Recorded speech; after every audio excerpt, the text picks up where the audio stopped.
Okay. Here we are. Okay. Yeah, So we're live now?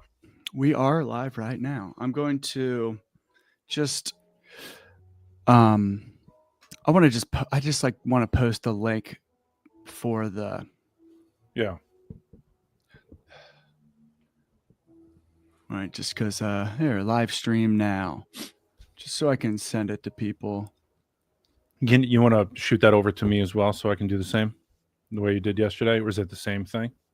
I'm just going to here I text it you to you. Yeah. Thank you. And yeah, I like this part, right? Because, when I watch other streamers, they have that ticking clock for 3 to 10 minutes, sometimes even like 30 minutes before they start or something like that. Or like there's a Mhm. soft roll. Yeah. I always like that with Rabbit Hole and the podcasting stuff, behind the scenes stuff for a little while, like it doesn't need to be until we become whatever it is that we're going to become, whatever that shape is or clarified position. It's like, I like doing it this way. It takes the edge off. It takes like a lot of the pressure off.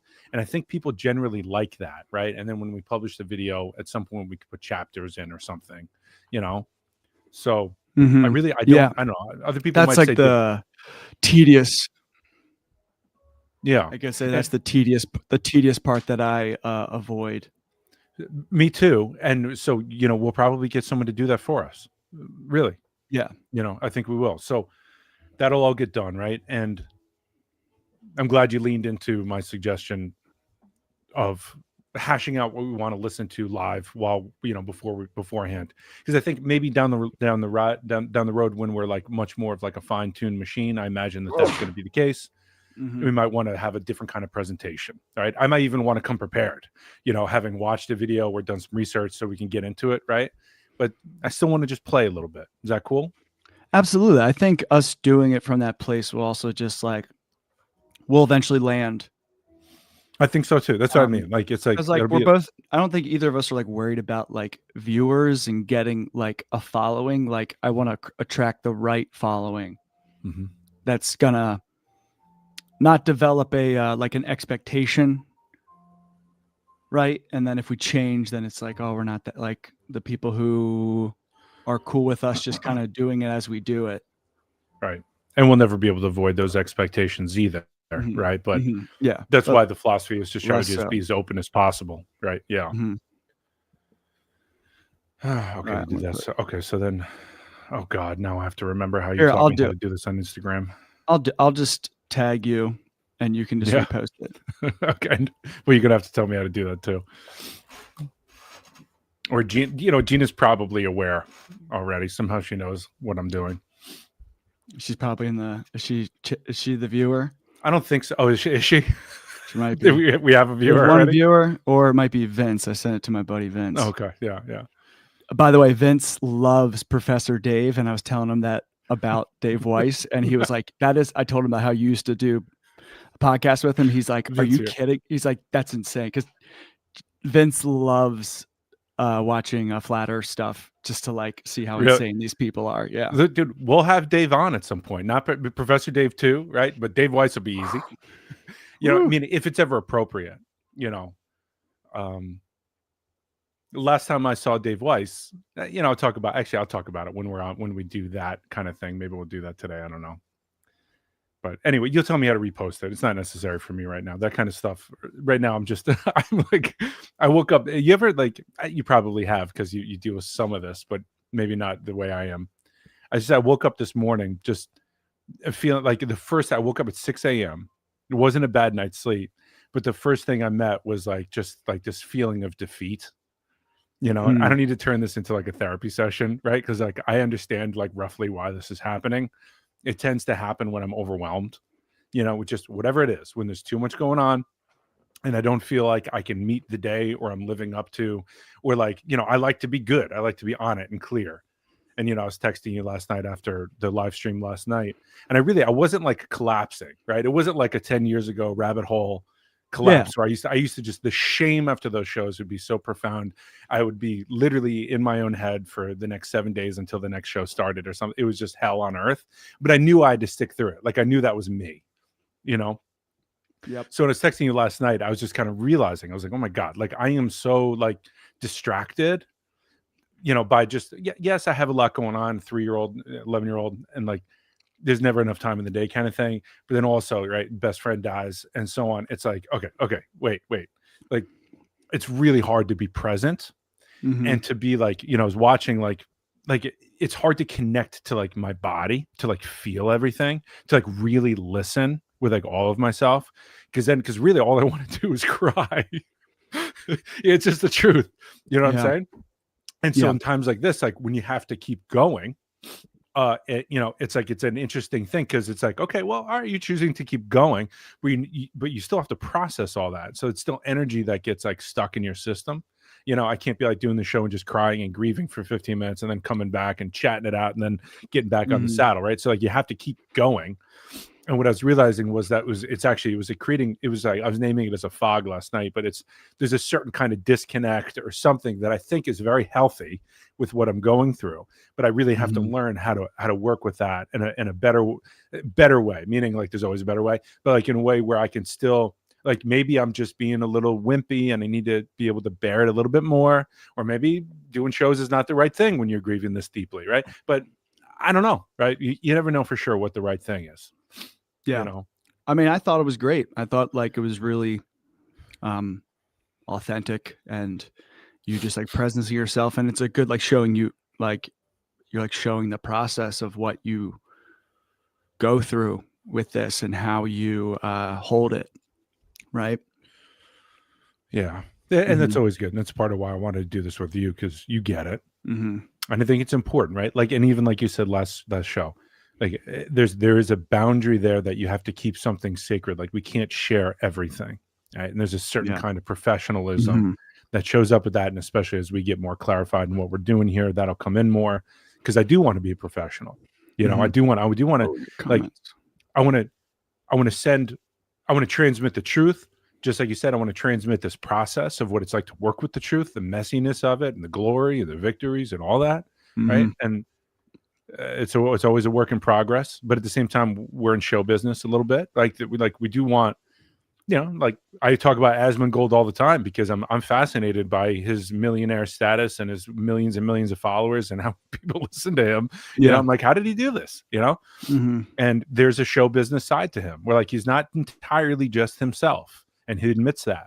Mm-hmm. So I Yeah. look at these people who are successful and I wonder about that trade-off, right? Really, because it often feels like the trade-off between someone who wants to be a millionaire in their life and someone who lives in integrity and doesn't make all that money, but they've figured out, but they're happy with what is. Mm-hmm. It's like there's always this trade-off, right? Do I have to perform? I guess it's a discussion about performance or being. Yeah. Right. And then there's some scenarios, right? Like if I'm just being right now, like I'm not going to do a good show if I just go lie on the couch and cry. Yeah. Like Yeah. who's Yeah. going Yeah. to watch that? Right. I got to do something. Yeah. I got to show up to work.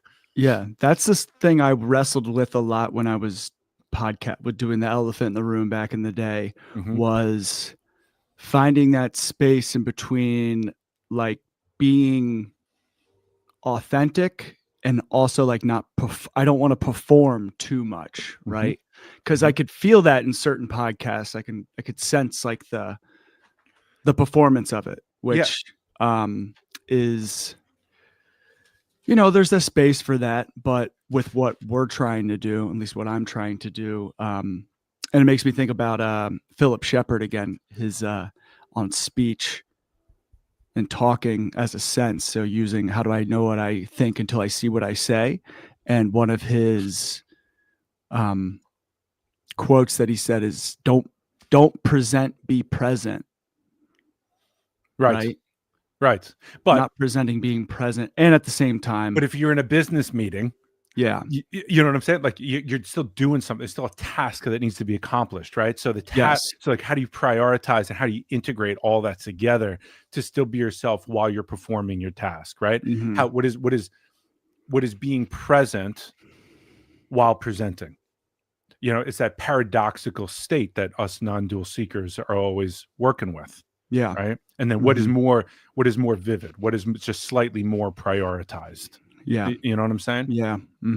Like I got to take care of my kids. That doesn't mean that I don't get to eat, but it does mean that I generally eat what they don't.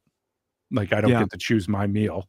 Mhm. It's like one of those things. Yeah. But Yeah, I'm yeah, still yeah. eating, but they come first. I eat the scraps because that seems to be what dads do. They eat the scraps. Like, are you done with that? Okay, cool. Yeah, yeah, yeah. Like, um, so yeah. Anyway, just working out these kinks. Yeah, Um, so yeah, a couple of avenues that were coming up for me potentially just on some news that I read this morning in particular because it relates to my profession of social work is the Department of Education laid out a plan a couple of days ago to kick in July, um, redefining what are professional occupations, or I don't know exactly what the um, yeah, they are the RISE Commission. It's reimagining and improving student education, focused on restructuring student loans, phasing out Grad Plus loans for graduate and professional students, establishing new loan limits, and simplifying repayment plans as established under the One Big Beautiful Bill Act. As part of rulemaking, the Education Department proposed and reached consensus on the definition of professional student that would impact borrowing capacity for current and future social work students. So it's not just social work, but also nursing and like nurse practitioners and PAs. They're trying to redefine what is considered a professional occupation, like our professional student, to limit how much loans they give out, right? And so starting with like, all right, why are they redefining this for particularly these areas? So social work, healthcare workers, right? And that's I part of in Project was gonna 2025. say, it sounds very suspicious territory. Yeah, Project 2025 is, they're the regressive this is the regressive plan, the regressive party, and they're not. That's the difference between MAGA and old conservative. It's not conservatism anymore; it's regression.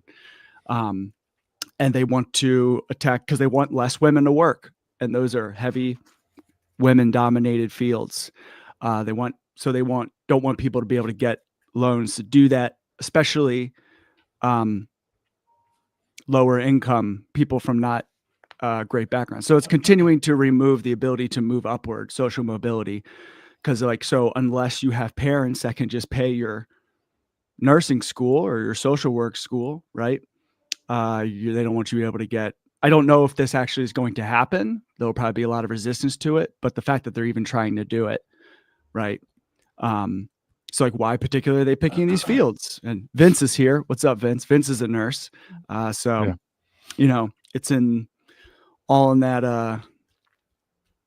Yeah, it's like the controlled demolition of American society. Like it's stupid. Like it's not as like I understand what they're doing, but it's so stupid to do this. And so, like, on the outside, to somebody like you, it looks stupid, right? I'm not saying it's Mhm. not, but is it really stupid, or is it a part of an agenda where to you it looks stupid, right? Yeah, I know it's part of, but like even like the agenda, like what is this like in terms of like even building a society? Like you want less healthcare workers now? You're gonna like Yeah, well, it right? looks like Unless this. they're It's like, just like getting ready to like hand it all over to AI. but this is what I mean. There's something else going on, is what Mhm. like somebody who wants to be, like, say, a client of mine that has maybe abandonment issues, and they have no friends around them, no loved ones or whatever. At this point, they've pushed everyone away, or fucked everything up in one way or another. And it doesn't mean that they're not a great person, but for some reason this wound has got the best of them. All right, so maybe they can't hang in there when relationships get tough, and they don't realize that they're trying to save themselves from the fear of future abandonment, so they blow the whole thing up beforehand, and then they look at their life and they say, oh, I'm obviously a piece of shit because Mhm. I have nobody around me. My job is to say, like, no, you're actually great. I've been talking to you a while. You're like really great. We could hang out and have a beer, and I'm sure we'd have a good time. You just have this wound that keeps acting up. Right, it has nothing to do with you. It has to do with this original wound that happened when you were younger, so on. Anyway, taking the long way around to say, that kind of person might find themselves self-isolating. Right, this person who craves connection and just wants to be out there meeting people is self-isolating. And I might, from the outside, somebody who doesn't know this work might look at that and go, what a stupid behavior. This person that wants to be around people all the time is refusing to go out and meet people. Mhm. Right, but there's something else going on. It's not really stupid. I'm not coming down on you, right? I'm just saying that, like, You know, I get what you're and I saying. know you are. Yeah, much interested in sort of like what's really going on here, right? Yeah. Someone who's smoking all the time. Why are they smoking all the time? You ask them, eventually they'll say, "God, I just want to breathe. I just want to take a deep breath. I just Yeah. want to feel some space." Okay, Mhm. so you want to fill your lungs with smoke and poison in order to feel like you have some space and like you can breathe finally. So that's why you keep smoking. Okay, sounds stupid to me, right? Mhm. But Mhm. there's an impulse there, right? There's Yeah. like an immature impulse that's trying to be self-protective in some way. You're trying to take care of yourself. You're just looking in the wrong direction for this nourishment. Mhm. Mhm. So that's obviously that's with somebody who's like relatively sane and just like hasn't figured that out yet. I'm doing it all the time myself right now, so I'm not, opposed to this at all. Meaning I'm not outside this human system. But then there's this other thing that happens when something is like pathological, or like when there's like this other kind of agenda that comes up. But even that is coming from a place of self-protection, Mhm. right? Let's help all the white Christians. We get Yeah. all the immigrants out. Let's do that, right? Yeah. It's a form. It's like a limitation. It's like just a misunderstanding, in my opinion, of the healing state, which is the non-dual state, which is an attitude of inclusivity, right? So I think Yeah. it's always so really important to get to the heart of whatever this impulse is, so you can help correct it, right? And not just correct it like a parent telling a child what to do, but to help the person or whatever, the organization or the government, understand like where it's coming from, the intelligence in this decision, and then maybe there might be a better way, Mhm. right? Really, it's like a very compassionate approach, you know.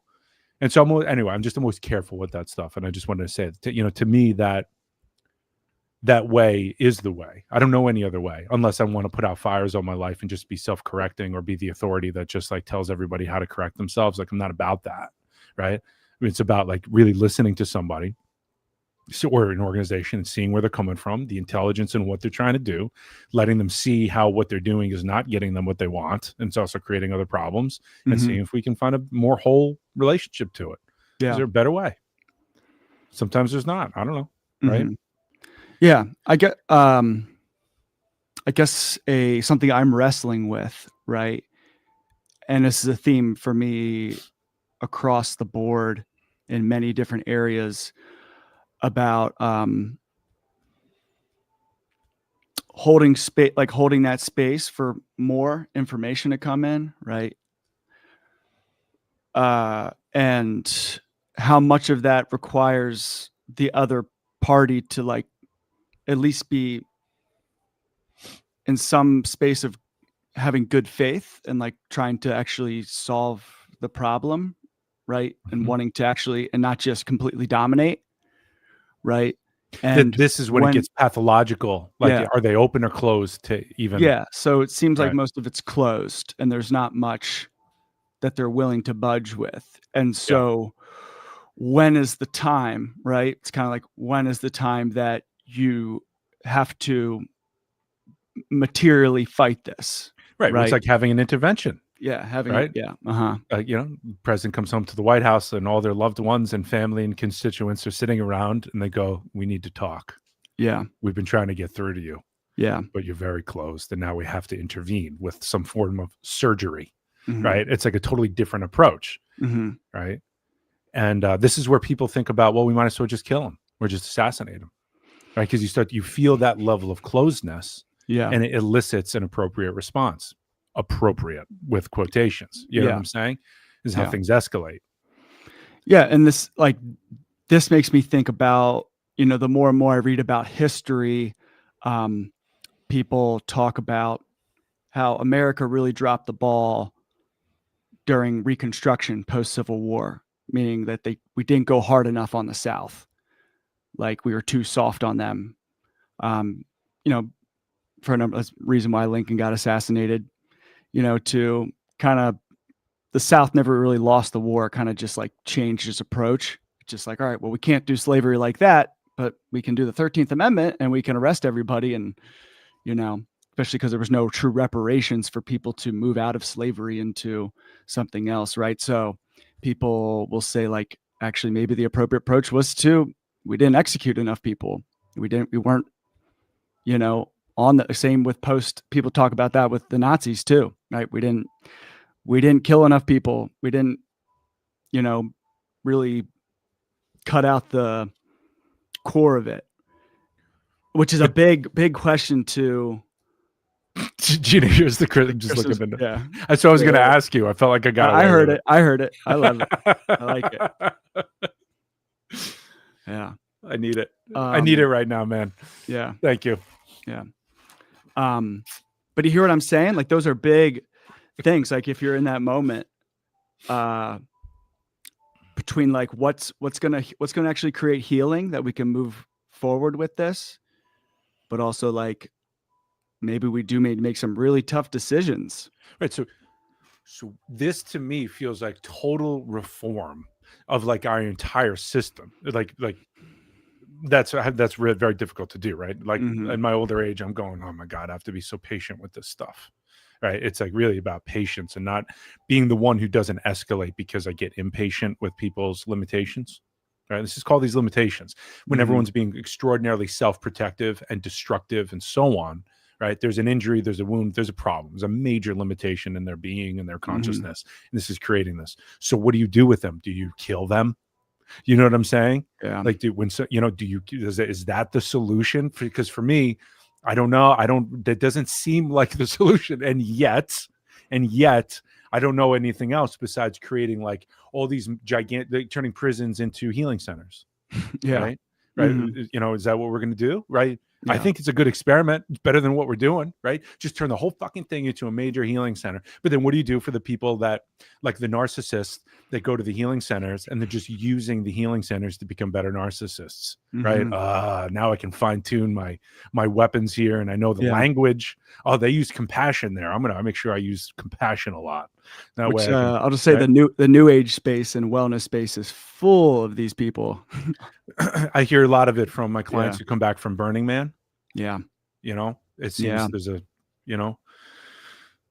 so I think this is something I would like to explore at some point, right? That the line between metaphorically killing somebody off or literally doing that with execution and what's possible with healing and what's the right thing to do. Because right now there are many cells in my body that are killing other cells that are a major problem, right? It's happening right now, right? And there's animals all over the world that are eating each other. Yeah. Right. And I'm going to eat something later. And part of it is like needed, like to maintain the ecosystem. This is what I'm saying. Like wolves killing certain prey. It's like needed in order for, if there's too many deer vegetating on the. That's right. There's a balance that works itself out. Right. So our teacher, Jason, would you consider him your teacher still? I'm in his lineage. So yeah. Okay. He would talk about the self-organizing principle of the world. Meaning like when I do a healing, one of the cutting edge ways that he teaches the diagnostic process, which is basically the 40 minutes or so that we spend with a client to really understand what's going on a deep level, to come into relationship with that. One of the ways that he taught it that nobody really else seems to know, it's not very well known, but it really was about just like as you're talking to a client, but this goes with all of life too. When you're talking to them, you're just writing down all kind of like the main points that get your attention, right? Relationship to dad, pain around this, desire to be successful, resistance to exercise, victories with that, and you just kind of, as a human being, like it's almost as if we have to use our consciousness to hold everything, to not use our self-will to put out fires or problem solve or say, this is the problem and go after that right away. Right? It's about coming to a relationship with the disease before rushing to a cure. And it seems that the way to do that is a path of inclusivity rather than reducing the problems down to this one thing that you can go and deal with. Right? Yeah. The human way is to just, like, okay, what's my problem here? I feel like shit. Okay, so I need to exercise. Okay, so I need to figure out why am I not exercising? I need to set that goal. I need to go ahead and do that goal, and then I'm good. I'll be fine then. Right. But if the true reason why I'm not exercising has to do with like my sense of self-worth, right? And then all exercise is going to do is be a band-aid on that self-worth. And when exercise goes away, I'm going to be miserable again. So I'm completely beholden to this thing, right? To this band-aid that's going to keep and the wound is never going to heal. Right. Because then I'm exercising. Then I'm like, aren't I great? Don't I look better? And if it's like my 3-year-old that puts on like a nice dress and she's like, nobody in the grocery store is telling me how amazing I am. Why did I even put this dress on? you know, and I'm like, oh, well, maybe we need to go up to this person and ask them. And I go find usually a nice black lady. They're very into that. You know, you see about this girl, you see this dress, you know, and they're like, oh my God, this is an amazing dress. And the 3-year-old gets what she wants, right? As adults, we can't do this. We have to heal the fucking wound, you know? Yeah, just to note, this is a general statement. Black people are so much cooler than white people. I'm telling you, I choose the black women, not the white women, because I never know if I'm going to run into a Karen. Yeah. You know? Yeah. But black women are always so chill about that, you know? Yeah. And, another comment I want to make on this is my woke comment. This the redefining of professionalism, right? In the Department of Education, particularly around these fields. So much of our society is held up by unpaid labor of women. And say more. This expectation, like this is continuing to create severe, you know, like it's creating more blockades for women to work a job where they can get paid for, you know, and, you know, be in their power of, you know, which is typically of caring, right? Taking care of people. That's why you even see like local government positions, like on the local level, like don't get paid shit. They get paid like a stipend.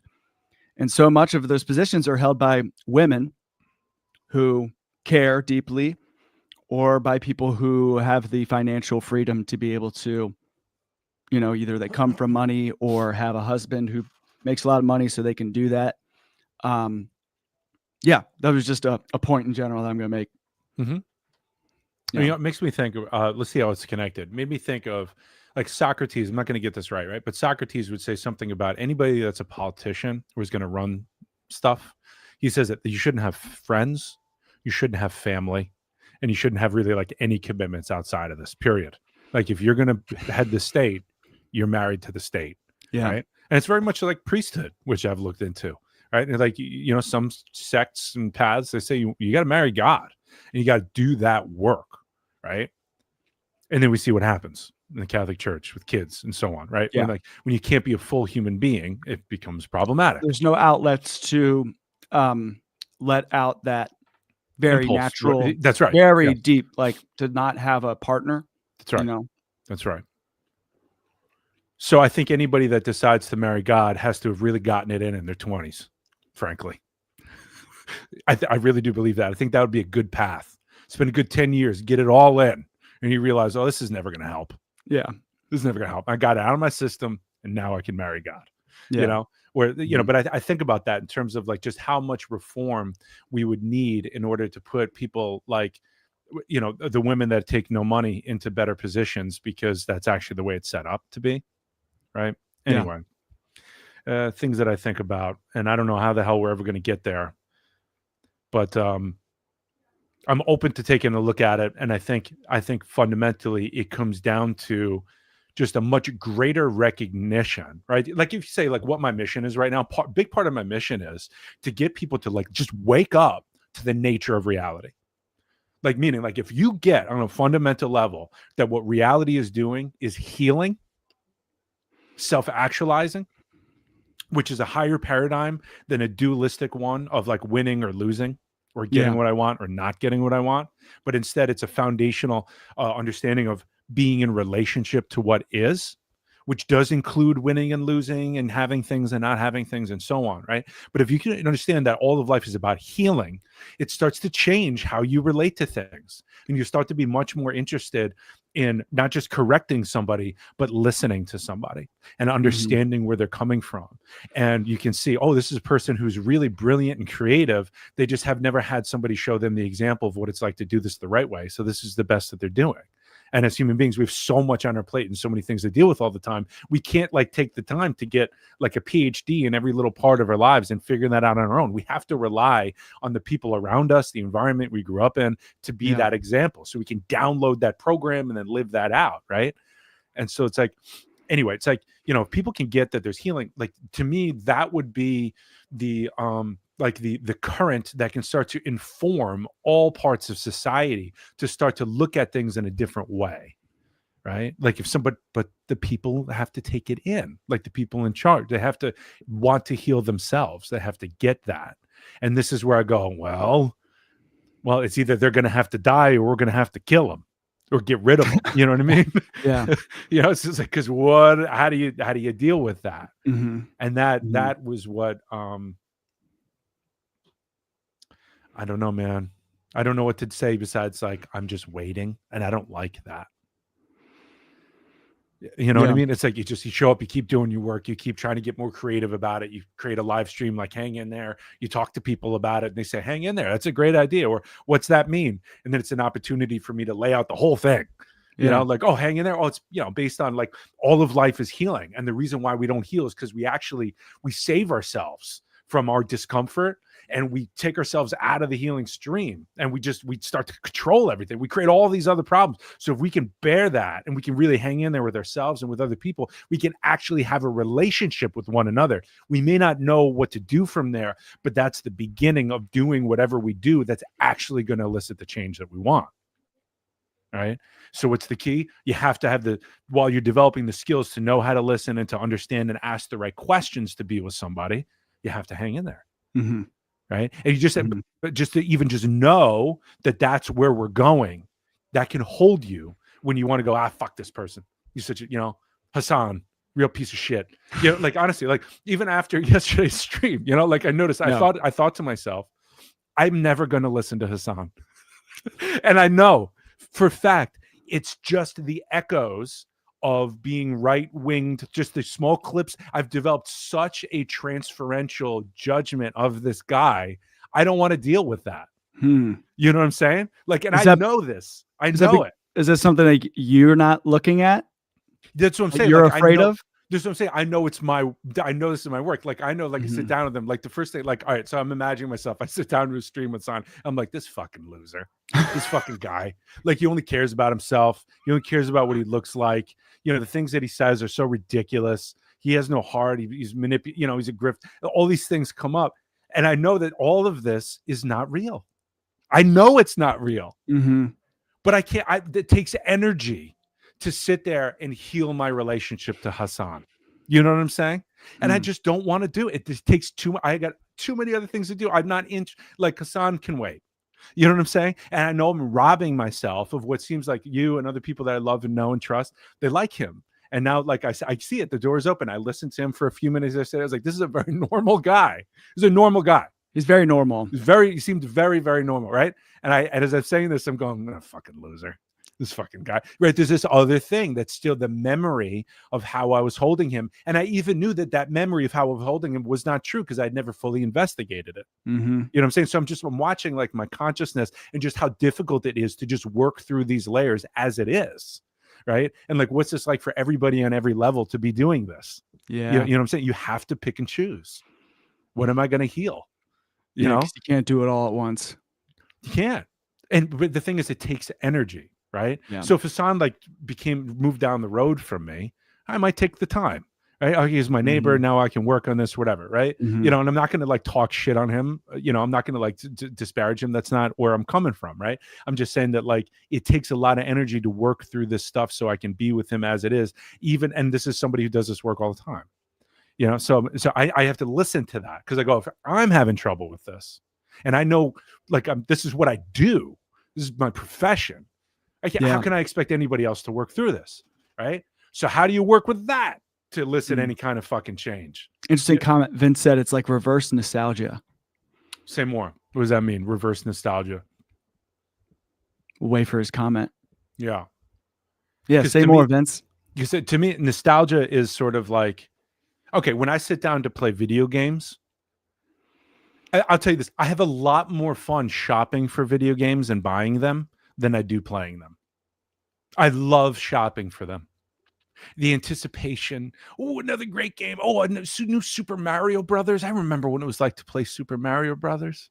Right? It's like, oh, and then I played for like 3 minutes. I'm like, but then I go shopping for more because I love shopping for more, right? So what's that to me? That's nostalgia, right? Wow. It's sort of like I'm connected to like a memory and a feeling and a lot of things that were real, but it's not in relationship to who I am now.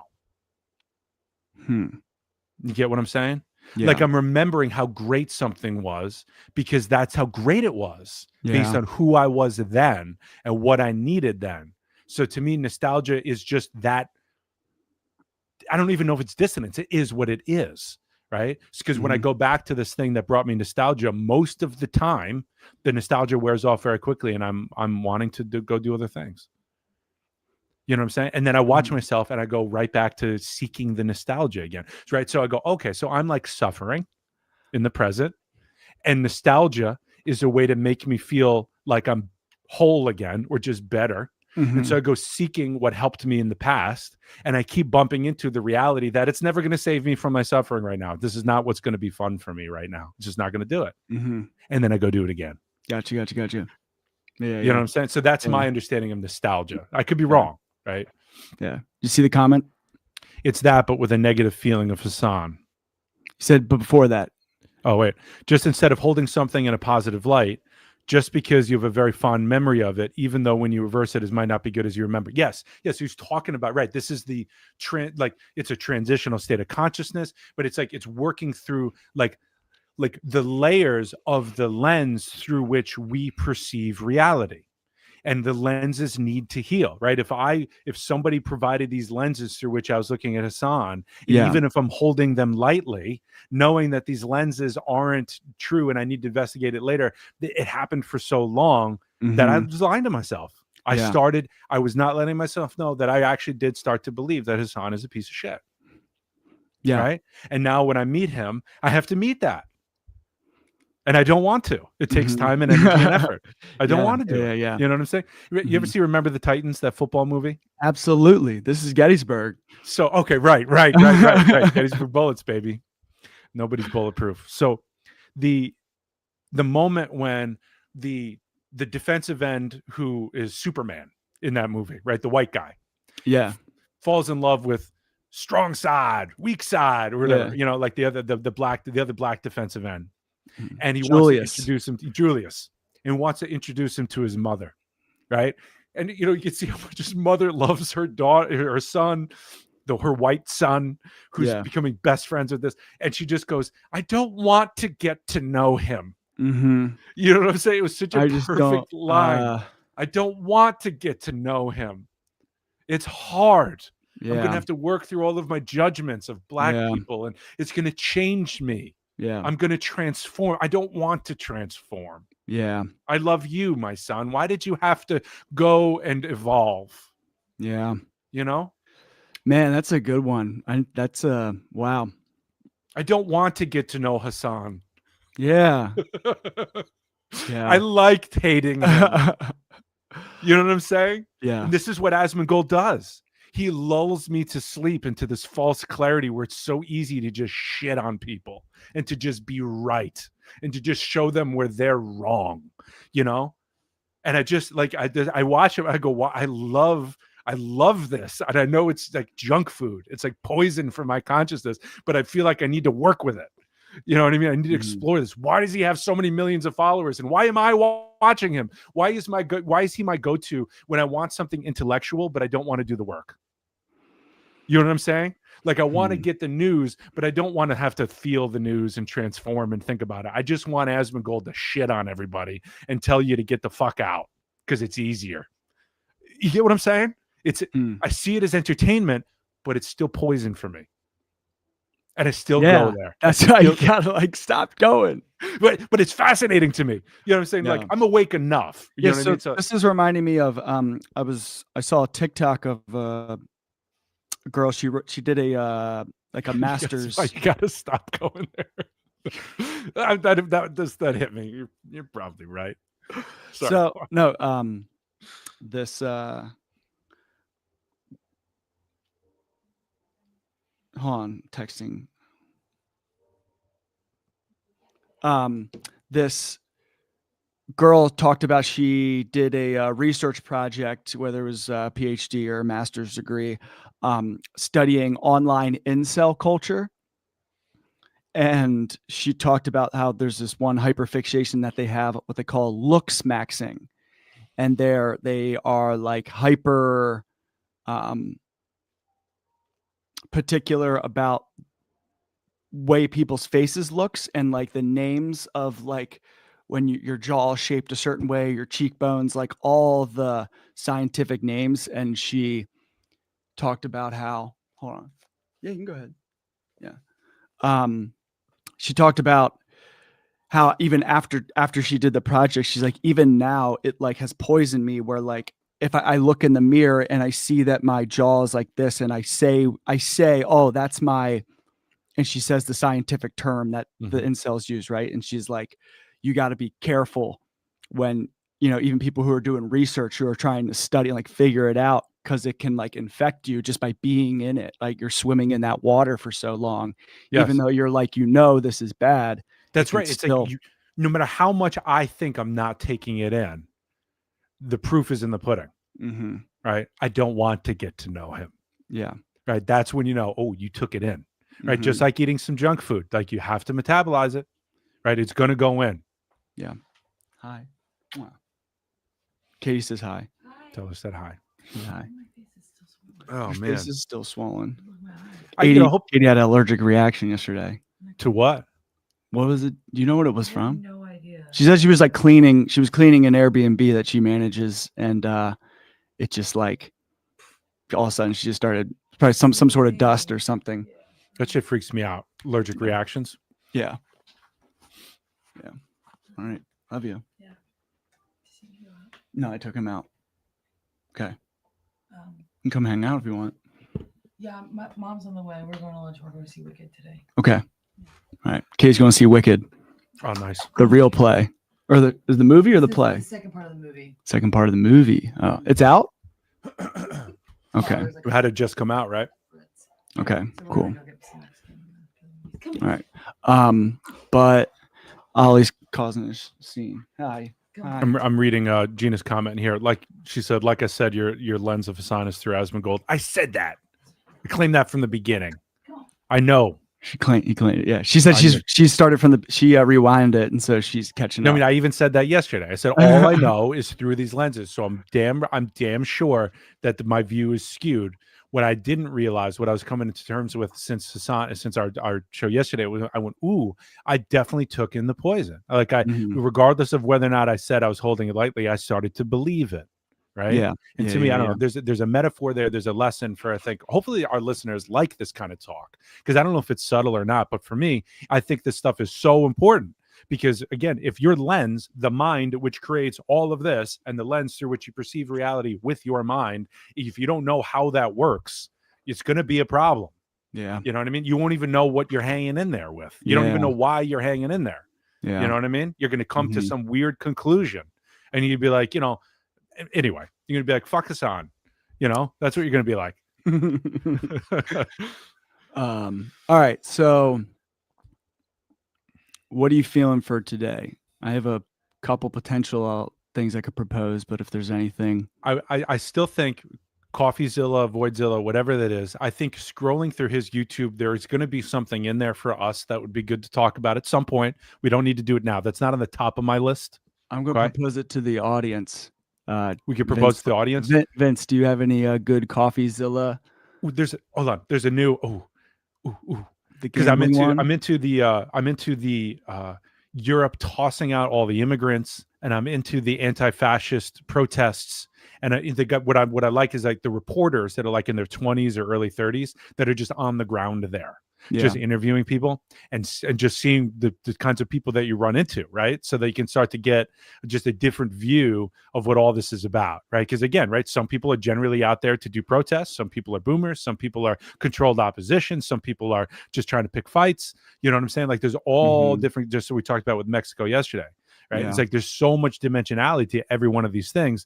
Like how, like, and also why am I doing this, right? Because like really, I'm wanting to know what's going on so I can know what's real. I want to know what's real, and I want to understand how all this works so I can be in relationship to it. I can bring up some good trouble. Trump signed the Epstein files. I mean, yeah. I wonder what the move is. Well, what my understanding is that since he launched an investigation into it, now he's going to say that he can't reveal certain documents because the investigation is underway. Yeah, so they hold out the documents that he's in Right. and saying it's part of a Yes. ongoing And so, and the U.S. investigation. just got exposed. You doing some back deal with Russia to try to fuck Ukraine over. By the way, this just was exposed today, late last night. Such a bummer, Beautiful. man. Such a bummer. Beautiful. Um, Yeah, and even like there was a couple. we haven't talked about AI. Oh my God. It's a pretty big one, you Yeah. know. So there's good I have a 5 or 6 minute video by Peter Zahan. If you haven't been introduced to him yet, you should at some point. Like we could do a little potpourri here, a little miscellaneous. Yeah, let's just do a Little couple grab short bag. ones. I'm down with that, you know. And while we listen to that one, we can look at some others. Like, well, you know, there's an AI guy that I'd like to introduce you to named Dylan Curious. That's a longer one, but we maybe only do the first 5 minutes. You know, if you want to check him out, he's a great AI guy, and he thinks like we do. Like, I feel like if I sat down with him, we'd be immediate friends. Like, I like the way he thinks. Okay, I'm going to add share screen. Okay, you know, and okay, I'm going to send a couple your way. You can launch anything you want if you want to get something started. I'm going to send a few ones your way. Tell me what to look up. All right, so I think it looks like, so I'm sending you a streamer that I only listen to. He's so irritating to me, but I only listen to him because he uses language of Gen Z. So I like to hear how he comments and what he says. Right. Mhm.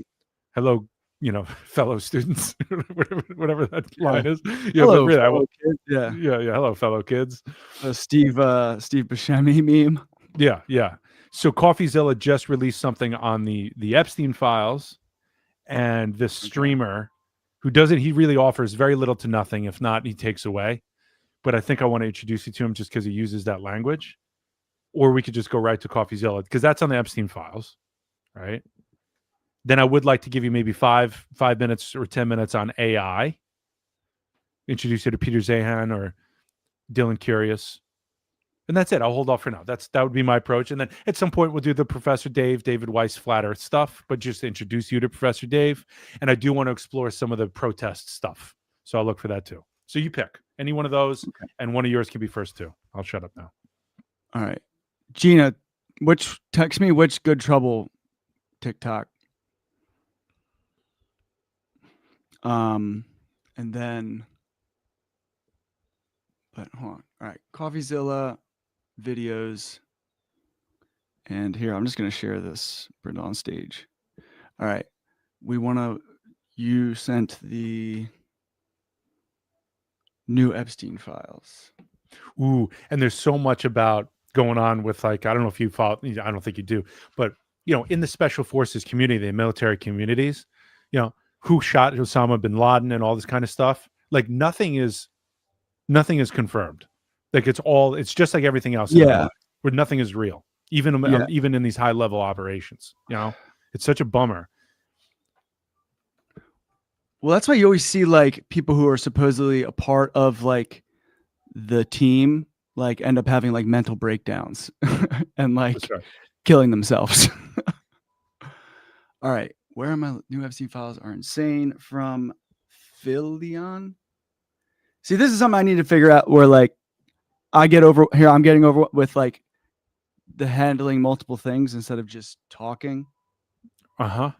How may I support you, my friend? This would be cool to like bring in a producer who just handle this stuff. But once we get rocking, we can bring Mike in. Yeah. Okay. Here we go. This is the one you texted me.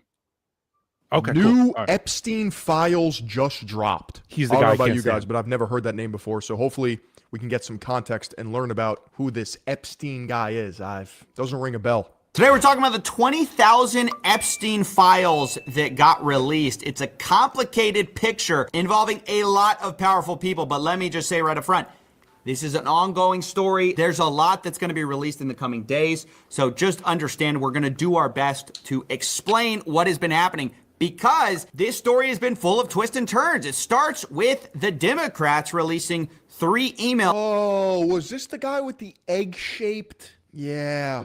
From the Jeffrey Epstein estate. One says that the dog that hasn't barked is Trump. A victim spent hours at my house with him. Another says the victim, Mar-a-Lago, Trump says he asked me to resign. Never a member ever, Jeffrey Epstein. Of course, he knew. I feel like Jeffrey Epstein and his brother were just shit posting in these emails. I've taken a look at some of these things, and I'm just like, what? Like, are they on drugs? Do they even speak the English language? About the girls as he asked Ghislaine Maxwell to stop. And then the third email is from Michael Wolff talking about Jeffrey Epstein's association with Trump, saying you can hang him in a way that potentially generates a positive benefit for you, or if it looks like he really could win, you could save him generating a debt. Basically implying the idea that Epstein would have some kind of compromising information on Trump. But that was just the start of it, because then after that, aren't there some emails alleging that Trump blew Bill Clinton? His name is Bubba. Like, this is where you just lose me. I understand it's 2025, but you really want me to get on board with Trump sucking off Bill Clinton? GOP came out swinging, and they said Democrats whine about releasing the files, but they only cherry pick when they have them to generate clickbait. You deserve the full truth. And then they released over 20,000 files. Some of it had to do with Trump, some of it didn't. Importantly, 2 of the emails that were in there were some of the ones that the Democrats released. I just want to point out that this is a reaction to a reaction video, and the irony of that. I watch these all the time. But like, we're reacting to a reaction. Well, if you want to go, I said it to you just in case, right? We could have gone to the original. I'm looking for the original right now. No, I kind of like reacting to the reactors, because that is the media form now, and I'm like breaking down. I like breaking down how the reactor is presenting the information. I like it too. Yeah. All right. Except they were unredacted in the GOP copy. And these lack of redactions are obviously very intentional. So we see first, some are calling it the best blowjob he's ever had. I want you to realize the dog that hasn't barked is Trump. And then it says, Virginia spent hours at my house with him. Is that Virginia Giuffre? That name is really important because it's Virginia Giuffre. I mean, this is why you watch Third Eye Global. I tell you what you need to know before it even happens. Kick.com/Phillion. Was the Prince Andrew accuser, but importantly, I mean, the guy that he's patting himself on the back there, like anyone who knows the Epstein files knew Virginia meant that girl. No, I know this guy's a bit of an egomaniac. It drives me crazy. But again, you'll see. I haven't watched this one, but he uses language where I'm like, okay, this is something I need to know about. You know, okay. He doesn't talk too much, which is why I'm fine with it. Gotcha. Did not accuse Trump, rather saying that he couldn't have been friendlier. This obviously is one of the main reasons the GOP appears to have released this, because in part, they're implying that, hey, if you release this redacted, people are going to speculate who this victim was, thinking that there was something that happened, but actually the person that's in there didn't accuse Trump of something illegal. And so this is sort of the implication here, with the Democrats saying, well, you're unredacting a victim's name. So that's been the battle there. Specifically, the second email, by the way, just further confirms it. It says blank worked at Mar-a-Lago. She was one of the ones that accused Prince Andrew. In the Democrat copy, all of that was redacted because, of course, it gives away the fact that we are talking about, once again, Virginia Giuffre. Also in these emails, I have Epstein fatigue. I don't even care anymore, to be honest. Their demoralization campaign actually worked. It just glazes over my brain. Released by the Republicans, it says, blank worked at Mar-a-Lago. Trump knew of it, came to my house many times. He never got a massage. That's straight from Jeffrey Epstein clearing him of a massage, which obviously is the one person you most don't want to get a massage from. So honestly, that is good for him, which is obviously why they released it. Begging the question why they didn't release it sooner. I just have never seen any compelling evidence that points to Trump participating in these activities. Criticize him on anything else, sure. But if you actually look at the context and ask Grok, ChatGPT, any fact-checking source you want, Trump, as it seems, was not on that island. I know. Pause that this. Probably pisses.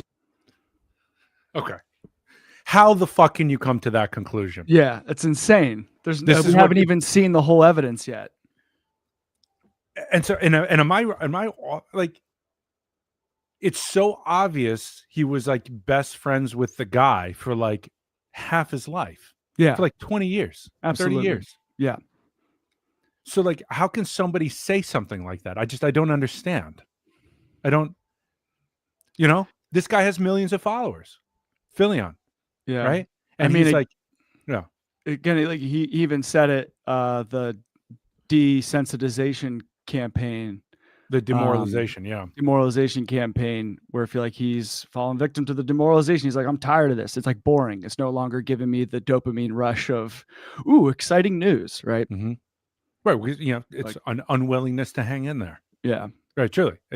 But I guess I'm just trying to understand, like, am I off here? Because when I look at all this stuff and I see, the birthday messages, the times that they've shared the plane, like all the videos and photos of them together, the selling a depreciated woman. Yeah. Like, Yeah. what? How much more evidence do you need? Like, the letters, him saying that like, used to love Joe, and he loves beautiful women, especially those on the younger side. yeah. If Like, somebody's, that's what I'm saying. If somebody, let's say you're in a relationship, right, and you think they're Mhm. cheating on you, how much evidence do you need? You know what I'm saying? Yeah, not a ton. Not a lot. Not a lot. And this isn't a legal, like, I'm not talking about, this being a court of justice right now. I'm talking Mhm. about, the people's justice, just culture. Yeah. How much more evidence do you need? It's this kind of thing. It's shocking to me because, again, I haven't watched this video. So to hear that response, it's shocking. And it gives me pause. And I'm like, am I just totally bought into something that's not true? Like, it's like Hassan. I'll never get over it. Like, this is true. Yeah. Well, You it know? very much seems that he is very much also just saying that based off of what emails are literally right here, as if Yeah. this is the only evidence. I'm going to ChatGPT right now. I'm going to ask, was Donald Trump involved with Epstein when it comes to underage sex trafficking? All right, now I'm going to get arrested. Mhm. But even if, like, people also think, like, even if they're not underage, even if they were fully Right, grown right, adult yeah. women, it's human trafficking. Right. I was just trying to Yeah. find the right. Yeah. No, but like people try to like Megyn Kelly was like, oh, there's a difference between an 8-year-old and a 15-year-old. Like, what are we talking about? Like, what are we doing? All right, so ChatGPT says there's no evidence and no criminal finding. As of now, there's no like. Yeah, they were friends. Yeah, go on. Yeah, like as of now, there's no, because it's not like hasn't been brought to court, right? Okay. So They were friends and social acquaintances from the late 80s through the early 2000s, especially in New York and Palm Beach. They socialized at Mar-a-Lago, which is Trump's club, and at Epstein's properties, and were photographed together at parties and events. Flight logs show Trump flew in Epstein's private jet several times in the 90s. In 2002, New York Magazine said that Trump was quoted saying, I've known Epstein for 15 years. Terrific guy. He's a lot of fun to be with. It's even said that he likes beautiful women as much as I do, and many of them are on the younger side. how's So that not evidence? Was Trump accused by Epstein's known victims? The most discussed name here is Virginia Giuffre. She's publicly stated multiple times that Trump did not abuse her and was not involved in Epstein's sexual crimes, and that he was polite in the limited interactions. And recently released emails and political fights over Epstein files have put her name and Trump's name together again, but they have not produced new accusations of sexual misconduct by Trump from her. Other victims and witnesses have placed Trump in Epstein's social orbit, like at parties, time at properties, plane flights, but no victim has provided credible on-the-record testimony that Trump personally engaged in underage sex or trafficking. Trump has never been charged in any criminal case. Civil lawsuits have never been successful. No public indictment. So why people still connect Trump to Epstein trafficking is because of the close social ties, because of that 2002 quote, because of new emails and documents that we're going through right now where Epstein claims Trump knew about the girls or spent time with the victim, right? And ongoing political battles over releasing Epstein files and who might be named in them. So the perception is fueled by proximity, quotes, and secrecy around the documents, not by proven participation. So there's no proven participation yet. Right. again, like Gina said, guilty by association. Like, Or, come on. Like, come on. Like, let's just like look at the way the world works. The Yeah. people you hang out with are the people you hang out with. Yeah. And look at Write his, that down. Profound and just- quote. and just look at his behavior, everything from, being on Howard Stern and talking about how hot his daughter is. Dude, Like, that makes I can't yeah. That's the other thing. I can't hang in there with this stuff. I can't keep hearing this stuff. mhm. But you can't let evil win. But like I find I'm turning it off all the time. I can't even watch the Daily Show when they bring this stuff up anymore. Like seriously, like they just show like a 10-second thing of Trump. Love the guy, think he's doing a great job and all that. But it was 10 seconds of it. I shut it off. I go, I can't even laugh about this shit anymore. Yeah. Yeah. And it's the Asian host. I like the Asian host. He's a funny guy, and I can't He's get there. a good guy. Yeah, he's funny. Bye. Yeah. You can leave that open. Yeah. And yeah, it's just grab him by the pussy. How some of the girls got off on being raped. He talked about, yeah. And listen, I and like, they want, like, and there's the video of him talking to the little girl. They got the audio of him and being like, "Oh, I'm going to date you in 10 years." Right. Saying that to a child, like, we're talking about how when he ran the modeling agency to get all the girls in there, how he would walk around the modeling agency and he was allowed to see them all naked and do whatever he wanted because he ran the show. You know what I mean? It's just like, yo, I don't know, man. Yeah. Do we need to watch this? It's really how I feel. Like, yeah, we don't got, yeah. It's fine. Let's keep going for a little bit, but I don't know if I can hang in there on this one very much. Let's see if something strikes my interest. A lot of people off. Maybe it's because they didn't want people to know that Trump knew about the girls. Now, one thing I want to talk about is the fact that Epstein is saying, hey, look, Trump publicly said that it was me that he asked to stop, but actually it was Ghislaine that he asked to stop. And my question here is, if it is Maxwell that was the one who poached Virginia Giuffre from Mar-a-Lago and then trafficked her, then why is she getting so much special treatment? Because she's Mossad. Oh, I love this. He's showing his crazy wall. Robert Maxwell. His crazy wall. Well, yeah, this is that, when you got it on the wall and all the lines are connected and the questions and you put the whole piece together. You know what I mean? Mm-hmm. I love this. He's breaking down this is the only way you can actually get this shit done. You start to, because you make connections and you ask good questions and then you just stare at the wall and eventually things that are hidden start to become revealed. There is a way to do that in a sane way. It gets a bad rap, but this is how I do it too. Yeah. Yeah. You got to have the crazy, look at this crazy wall behind me right here. It's getting, it's growing. I just moved in here. It's been a month. It's growing. All right. Go on. Gina, a palate cleanser is coming. I promise. That's right. That's what I'm saying. I'm 2 minutes into this. I'm like, I can't. All right. Give it like 2 more minutes. May or may not have fallen off his yacht at 4 a.m, taking a piss off the coast of Spain. I mean, that is the part where the Republicans don't look good at all. I mean, what is going on with Ghislaine Maxwell? I wonder what's going on with Ghislaine Maxwell. I wonder. I mean, what could possibly going on with Ghislaine Maxwell, daughter of Jan Ludwig Hyman Benjamin Hack? I don't know. The alleged super spy triple agent. Convicted sex offender trying to get a pardon, getting Todd Blanche to give her a softball interview, and then she immediately gets preferential treatment. Look, we've been over the fact that she's at basically a special prison in Bryan, Texas, where normally someone of her status wouldn't be allowed to go to because it's too nice, it's too low security. But in addition to that, new reports are saying that top officials at Camp Bryan are sick of being Maxwell's bitch. Federal law enforcement staff working at the camp have been waiting on Maxwell hand and foot, including, by the way, reportedly she's been given a puppy as part of the preferential treatment she needs that. Let's be honest here. She's been receiving. Overwhelmingly, Maxwell has been getting a super nice ride in all of this. This, of course, makes us all wonder, once again, what do they have on Trump? I mean, why treat her like this if she doesn't have something compromising in all of that? It just kind of begs some questions you probably don't want to ask. Yeah.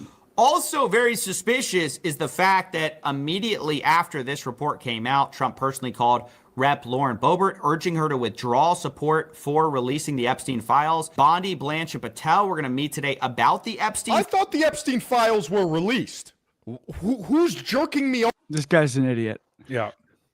Well, no, I think he's playing an idiot right now, but I do think he's an idiot overall. Yeah. You know, it's sickening to talk about all this, right? And it's unfortunate, right? We talked last time about how this kind of behavior, how shame makes the world go round or love makes the world go round, right? And if you're doing shameful acts, then people can own you, right? You got something to hide. You got something to lose, right? You're not living an integral life. And this is right now, unfortunately, what makes the world go round, right? It's like, and so we're just bombarded with so much bullshit and illusion and delusion and so on.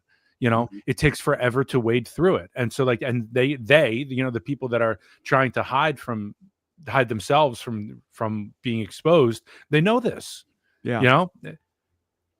So I'm taking, as I'm doing this, I'm taking a step back. I'm going, how do you address this? Right. And I think some of it has to be with, you know, if I'm going to accuse my girl of cheating, I don't need to catch her in the act. I don't need to watch her do it to start to take control of my life again. Yeah. And even if she's gaslighting me every step of the way and she's so good at it and so on, at some point, maybe I have to admit, all right, I'm never going to get the closure I want. I never, you know, and that's, you know what? And what the reason why she's cheating is the same reason why I'll never get this closure. This is a fucked up person. Right. And I have to just see all of that for what it is. And instead of demanding some kind of like, da, da, da, da, here it is, now we can move forward. Like they're counting on that. You know what I'm saying? So how, like, is it possible to make changes in that way without, like, if somebody knows how to work the courts and everything is so fucking like corrupt and so on, right? How do you work with that? Like even the courts can't even keep up. What's left of it can't seem to keep up with how much illegal activity is going on, you know? And it's just kicking it, you know, it's just like, yeah, it feels to me like it's almost like, not a coup, but it's like there's a sprint to try to get to some place before they're found out. So they have the power to do what they want to do. And it's like, there's like a race going on right now. You know, it's just like, you know, it's like, we got to get here before they find out. So we got to fuck everything up first, go to war, this, destroy everything. Yeah. You know, and then when we get there, then then they'll have no power. Doesn't matter anymore, right? Because they can't, even if they know we're guilty, they have no avenue to hold us accountable. This is why, and so it's such profound gaslighting, you know. Yeah, and this is the world's healing, I think, right? To understand what kind of person does this with the gaslighting, how that affects us, and how we don't know how to deal with that skillfully. I don't think we know how to deal with this, frankly. Yeah. You know, I think we're getting fucking worked. Even us, even you and I, we're getting worked and we don't know how to deal with it effectively. Even though I feel like I know what's going on enough. I don't know what to do. And I don't want to be one of those guys that just talks about it. Yeah. Yeah. Yeah. I'm also, you know, I think about this wound that's presented here, right? It's our shadow. And that's like, you know, so that was me in like 2016. I remember when Trump won, even though I wasn't like pumped about it, I remember being like, oh, this is the moment of, oh, we're going to really look at our shadow. Cause like, that's how I was very in like the new age, just early phases of, you know, starting non-dual healing and non-dual consciousness. And I was like, oh, this is the opportunity of like, this is the beginning of the awakening, right? He's our shadow and people are going to wake up to it and be like, oh, we really got a lot to look at here. Like our racism, our misogyny, our rape culture, you know, using all woke words, but these are real things, you know? And I was very disappointed. Actually, I guess I was telling myself a story, right? Of like, oh, this is going to be the moment where you were hoping. Right? Yeah. Right. You're looking at the mechanics. The potential is there. You know, like if somebody's heading towards a rock bottom in their life because some part of them is so resistant to change and waking up and the rock bottom is approaching, right? You might look at them and go, okay, when they hit rock bottom, maybe they'll start to see something here. Right. Yeah. Like, hopefully, like, come on. And then they don't. And then they get out of rehab or something. They go right back to it. Then they go Yeah. back to rehab and they go right back to it. And it's like, how do you work with someone like this? With Mm-hmm. compassion, unless, again, I don't know where the compassion is, like with something that's pathological, right? Something that's so profoundly evil that's never going to change, in my opinion. How do you work with that? Yeah. Yeah. Got to get rid of it. And that's where that, like, Got to cut it out. You got to cut out. Yeah. And what does cutting out look like? Is that just like removing these people from society until they pass because away? we voted these people into office. Yeah. So we cut one out. If we didn't heal, Mm-hmm. it's like, talking about it now, I think, well, we should sit back and let it get worse then. Right. Yeah. What else can you do? Yeah. Right. So it's almost like, we need to go around. This is what I always come back to. Just keep doing your healing work, Tim. Do your personal healing work. Just keep working with clients, and one by one, the stuff will come up and we'll work through it. And one by one, we'll wake up and we'll come together, and hopefully something will happen before it gets too bad to make any kind of change. I don't know any other way to do it. Mm-hmm. There has to be voices out there to galvanize when this is right too. I also think about when I listen to Shadid King Bolson, Malcolm Y, talk about with like this situation of the Epstein files. He says like the Epstein files, like the original Epstein files, the Epstein list was the founding fathers. Like if you're looking at you really want to like, this is who you are. This is who the West is. Like, yes, there were these like positive parts of it, but we completely run over the reality of like these. So is this what you and I rapists. are missing? Is it meaning like, was we sit hopeful that somebody hits a rock bottom because we think they're good? We think that people are inherently good. Yeah. And then we find that nothing changes. Not only that, but more people come out and they cheer it on. Yeah. Right. Is this who we are? Right. Is that what we're waking up to? Like that, we're not going to wake up and heal. We're going to wake up and realize that we're monsters. Yeah. Right. Yeah. Yeah. And I think that's a quote. Somebody in the 20s, I think he was from Spain. But it was an old world. The old world is dying and the new world, cries to be born. And now is the time of monsters. And yeah, that's why I like listening to Malcolm Y, because it feels like a hefty dose of reality, of like a tough pill to swallow, of like, this is not going to get good anytime soon. Because we have centuries of, he's like, nothing the West has created. And that's why like capitalism is like a zero-sum game. If you look, because wealth is created by taking from somewhere else, right? It's not a, I don't know the proper system science term, but like reciprocal in how it extracts and takes from one and gives to the other. It's like, it's impossible to have $1 billion without there being billions of people living in abstract poverty, right? Abject poverty. Yeah. Yeah.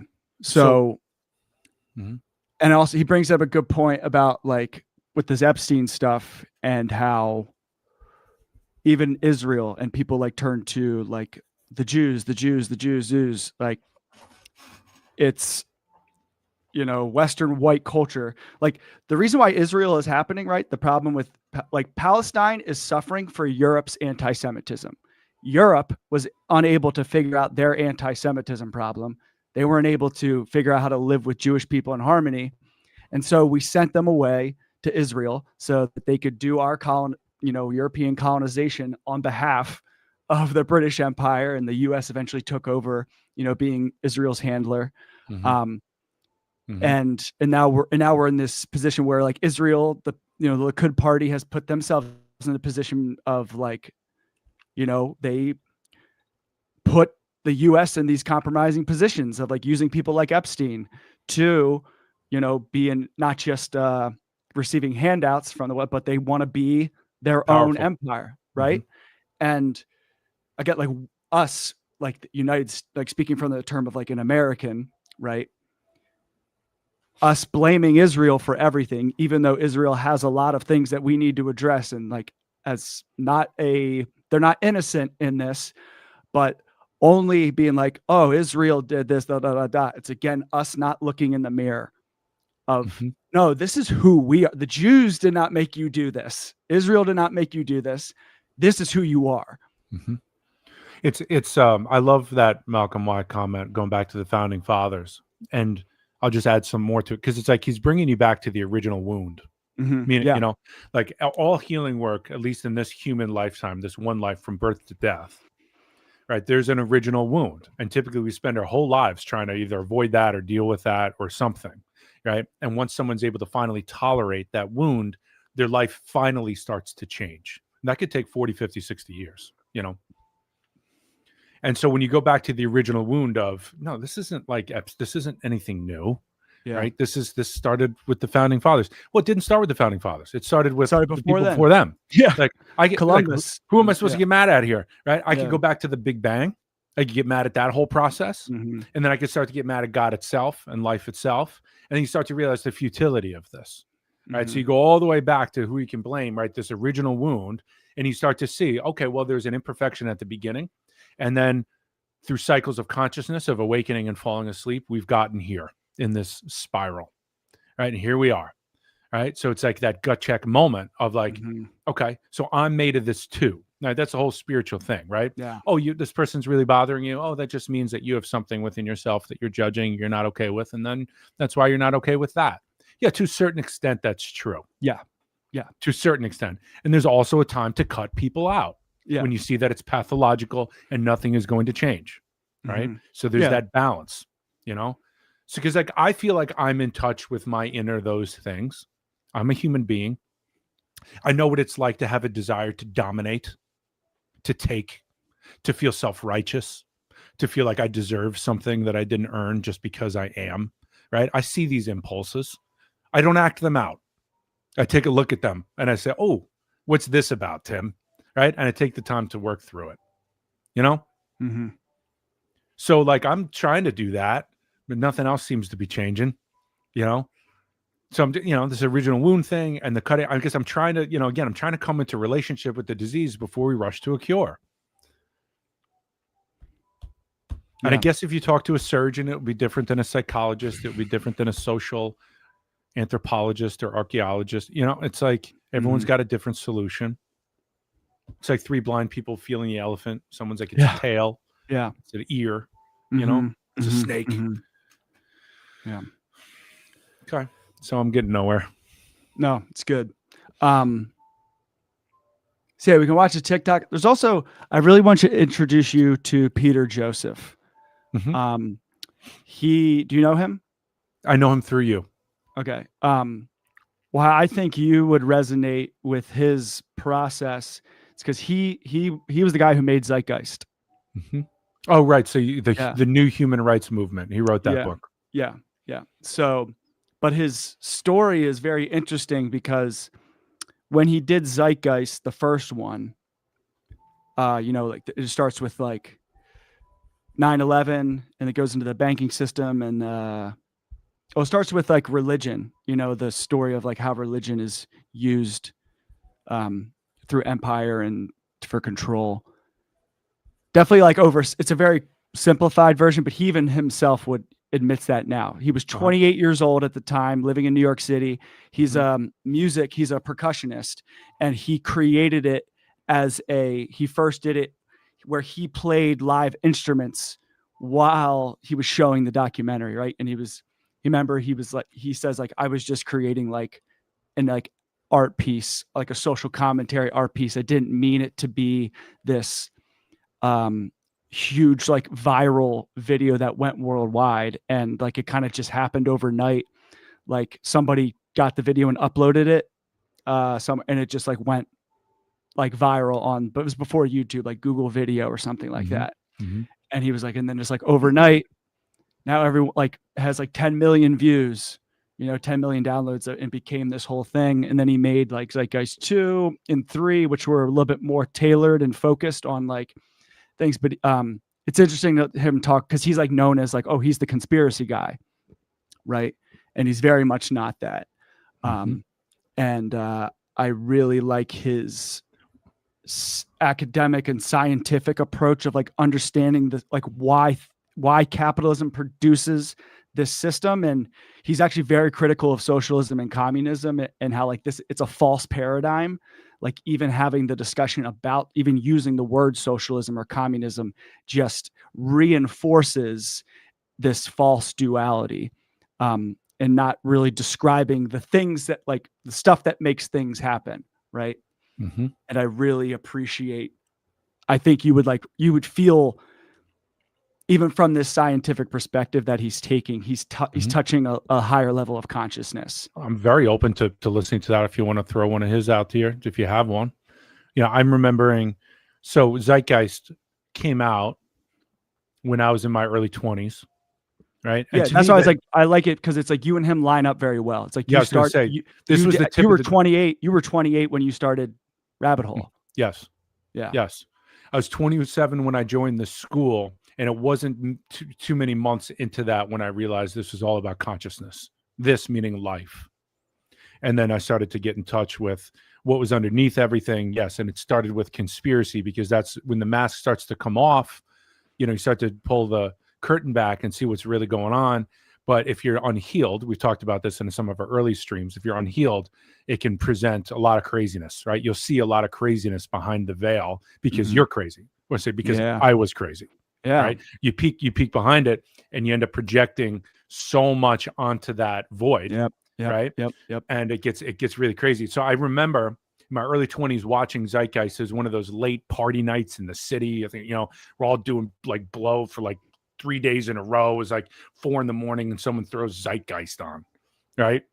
I remember watching it and going like, USA, like this is all like people watch this shit. Yeah. Like we're the greatest in the world. I remember that dissonance, of like watching it and seeing other people get into it and like literally just befuddled. Like I was so into the USA thing. Right. Yeah, me too. In the maturation of my attachment to freedom, which is a funny paradox. Right. But I was always about freedom all my life. It's part of why I loved America, because I was like, freedom, baby, we're going to make the world free. And that's what we're doing. Right. And then you start to peel the curtain back. And it's like, yeah, freedom was a good idea, right? But this is how freedom's playing out with the consciousness the world has right now, right? And freedom started to mature, started to understand inner liberation, expanding the mind, understanding the self, how you can only relate to what's out there based on what you can relate to within yourself. So you literally have to heal if you want to truly understand the world. This is not just being specialized in politics or specialized in social this or that. It's not about that. It's about knowing yourself and then also using what the mechanics and the specialties to help inform that so that you can act with skillful means. But you can't know what's going on unless you know yourself.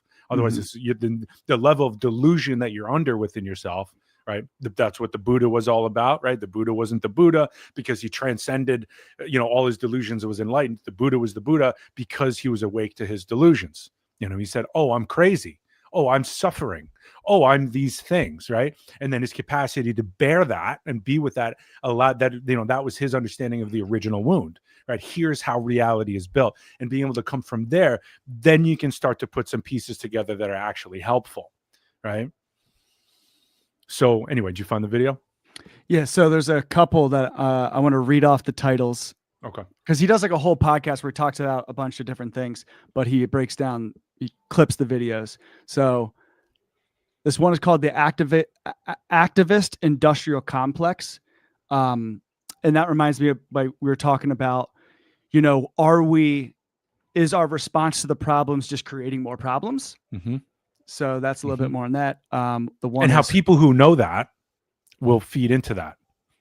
You know what I'm saying? Like they will start to control these revolutions and these protests to make sure that it's just, there's enough static or enough delusion or enough confusion or demoralized just long enough to not be able to hang in there and actually get to what's actually going on. Yeah. So there's that one. There's understanding post-scarcity minimalism. So that's like that sounds like a well-lived spiritual life. So it's gonna be more like solution oriented, a proposal of like what would actually be something that would beyond this post scarcity.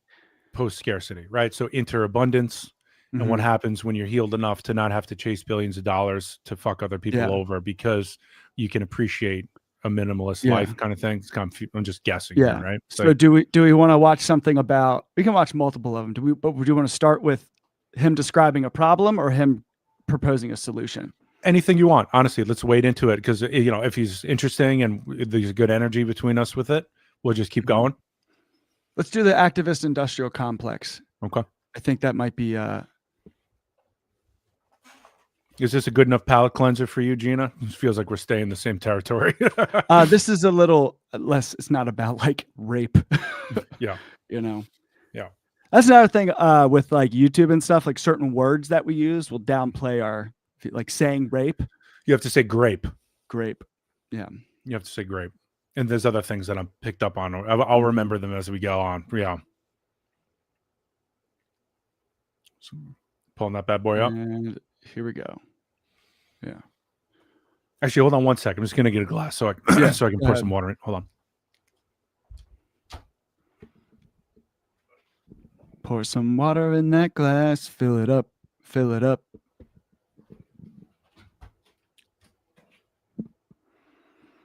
And while we have a break here, if anyone's listening on the post non-live, reminder that Tim's a healer and I'm trained in the same thing, and I'm also a therapist. If anybody wants my cat Kiri, what's that? I didn't hear you. I'm just pitching myself to anyone out there that's listening in the post. I know it's just Gina here now, but I need clients. I need therapy clients and healing clients. How's that going before we jump in? So when you say you need clients, right? You don't strike me as a person that's coming from a place of scarcity with that. I do need clients. I'm just like, I've just been very timid about like putting myself out there and really like owning the thing I'm good at. Right. So I don't have as many clients as I would like. I'm just watching. I'm trying to figure out what Austin. Tim's numerology workshop is this Saturday, November 22nd at 12 p.m. online. That's this Saturday. Oh my God. I never have enough time to promote this stuff. It always seems to work out, but never have enough time. So I'll say this, you know, Zach, if anyone's listening that wants this, is thinking about being on the edge with you or whatever, you know, like, you know, what you bring things to the table that are intangible. All right. I'll say it because, you know, it's weird if you say it, you know, I'll say, you know, I would sit down and do sessions with you and I'm your friend. You know what I'm saying? And that says a lot, you know, because usually you can't be a prophet in your own country. You can't be speaking truth to people that you're so close with. It's just, you know, they know too much about you and they're like, oh yeah, you want me to heal my problems while you're fucking doing that behind closed doors, you know, that kind of thing. Right. So like, I know you, you know, and I say like, you're the real deal and you bring intangible things like, you know, there's a difference between a good therapist and a great therapist. And to me, the difference is a qualitative thing. You know, they said like, say what you want about them, but actually I just say, you know, it'll be to bring up too much if I name them, but you know, there are, you know, very well-known therapists and people that have started movements and so on that try to teach what they do to their students and it doesn't take. And the whole movement ends with them. Right. And I don't think that's because they can't teach what they know. I think it's because there's something about somebody who lives what they do and the effect that has on a person. You know, it was one of the best pieces of advice that I ever got when I said I wanted to be a healer like 14 years ago or something like that. You know, my teacher looked at me and she said, the best healers are the ones who are also healing themselves. All right. So that's why I did the non-dual path, because I'm an efficient guy and I want to be productive. And I thought, oh, well, if when I sit down to the session with somebody and I have to heal along with them, and then if I give them a healing at the end, I get the healing as well, that seems to be a very productive way to do this. And it turned into like my healing practice is my crown jewel of my life. Like no amount of books or teachings from anybody else could give me what the life experience gave me from sitting down for people for well over 10,000 hours at this point, you know, well over 10,000 healings, just to be able to sit down and to fuck up the amount of times that I did, and then make it right. Where like just you hear about people that are they have like the opus, whatever it's called, like just the crown jewel of their life, their 50s and their 60s, and they bring a book in and you read it and you go, wow, this is a guy that worked this over and over again. You hear how much they fail, and how much they learned over the past couple decades or whatever, and if you don't give yourself that opportunity to keep trying and keep failing over and over and over again, that qualitative thing doesn't come in, I don't feel. Yeah. Right. And it's what happens, in my opinion, from knowing you, somebody who embodies the work, somebody who actually has an open heart, or when they have a closed heart, a willingness to stay open to that so they can still do their job. You know what I'm saying? It's like that kind of, it's how you're made. Right. And so, yeah, there's other people like us out there. Right. I hope you find them. But if you're watching this, take a chance on Zach, Appreciate it. Yes, sir. Yeah. I described it as to people who, like, if you already have like a prior relationship with me, like you kind of like know me, like it's different than therapy in that, like, I'm not going to be diving into your traumas and doing like direct trauma intervention. I just like sessions with me is I listen. I'm a really good listener and I ask really good questions. And that's kind of how I take approach. I listen. I try to be a mirror. Right. That's the I'm trying foundation. to listen, like, what are you saying? And can I ask it back in a way to reflect to you, for you to look into the mirror yourself? Like, I'm not, like, I always have to deal with my own transference and like my own judgments that, like, and my assumptions to want to jump to like, oh, it's probably this, but I don't like doing that. Because even if I tell you, if someone, you have to come upon it yourself. That's right. Right. Because I asked the questions for you to begin to move down that path, for you can see it yourself. That's a great point, because oftentimes, because I think when I do that, what I do is I'll say, look, this is the situation you're in, right? So here's like a couple different, just based on my experience and talking to people that do this in my own life, here's a couple possibilities of how it could unfold. But really, we need to get to you need to get to what your possibility is. And what I found is that whenever I even just offer a few possibilities, they'll cling to one of those, or they'll deny it and say, no, that's not me.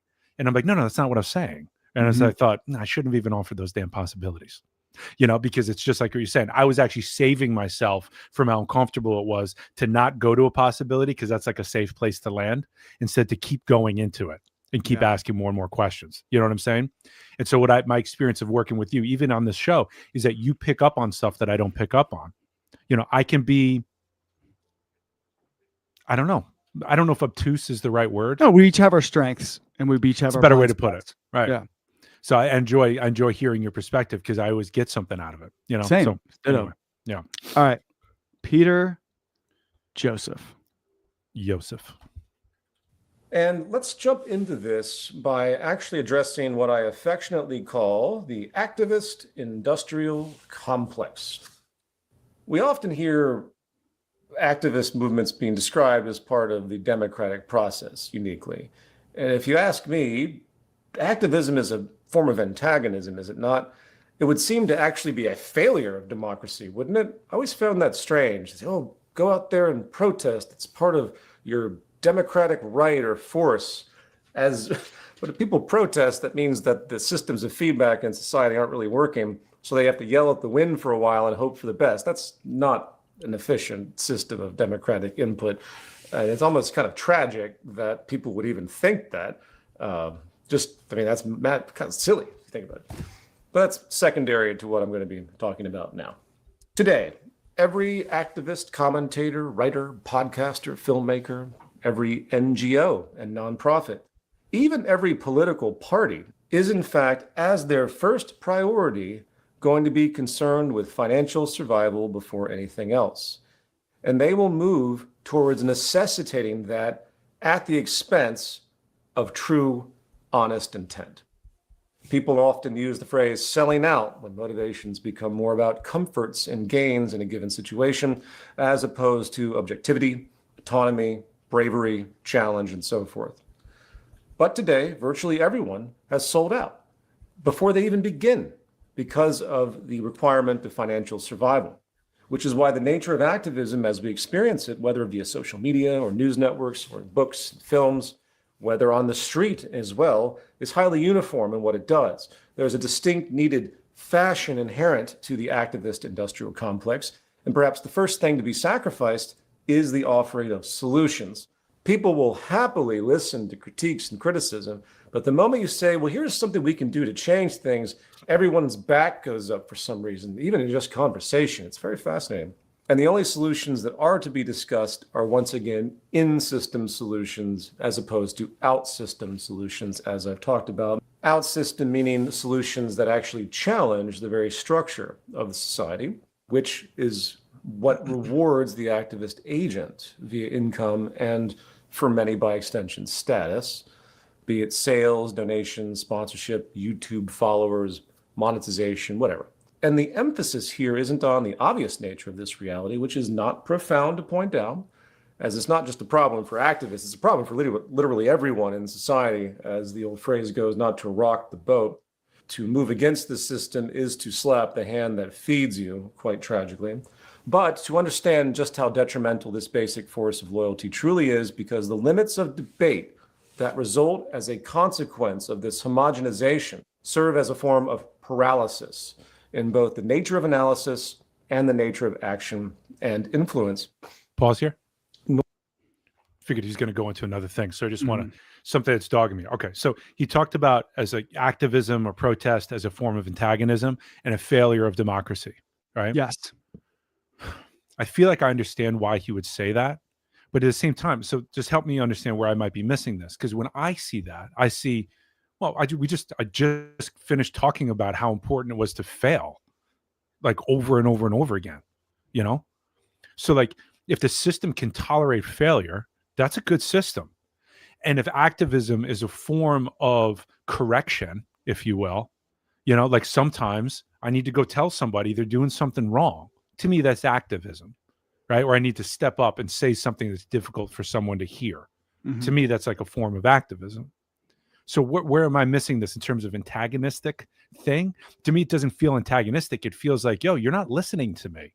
So we're going to get everybody together here and have a bit of an intervention, right? So now you're going to listen to me, and now we can have a discussion. We can course correct, you know, what's been going on here. And then to me, that feels like a success of democracy, not a failure. Yeah.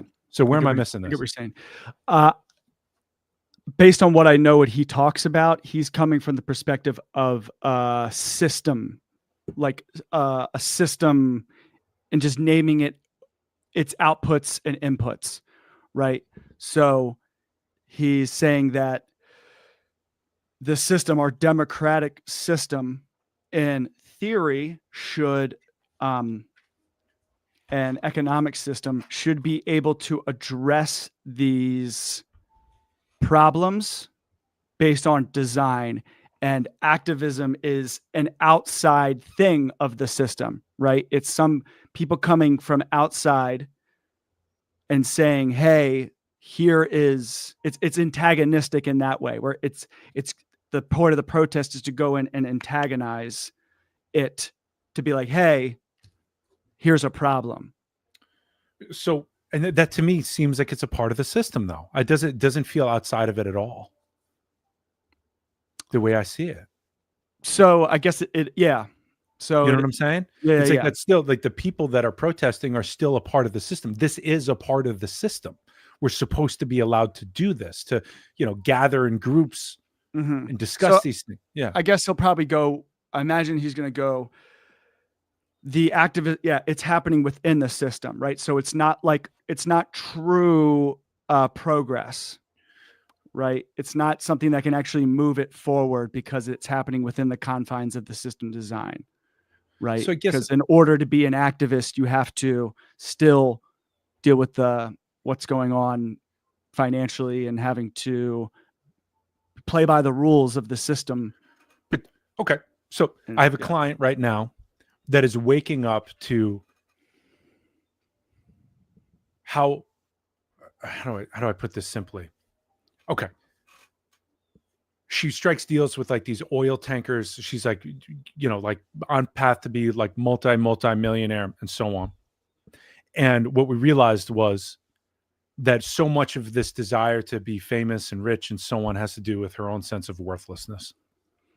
Right. So she's in these meetings with Saudi oil tanker people and whatever, and she feels like a fish out of water, Mhm. you know? And we got to it, right? You feel like a fish out of water because this is like a performance thing that you're doing. It's not really who you are because you're trying to deal with how worthless you feel inside by being so successful in the world. Right. Mm. And it was terrifying for her to meet that because she started to see, holy shit, my whole life is going to fall apart now as I meet this. Right. Yeah. And I said, no.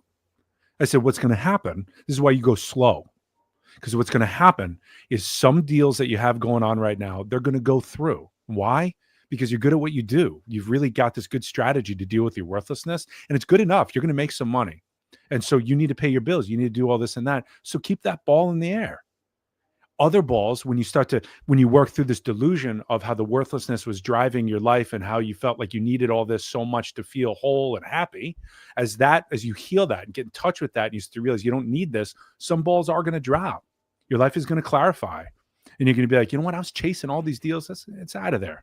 Right? Like, I used to train sales teams. And maybe I already told you this, tell me if I'm wrong. But when I trained sales teams, I trained them to be number one, right?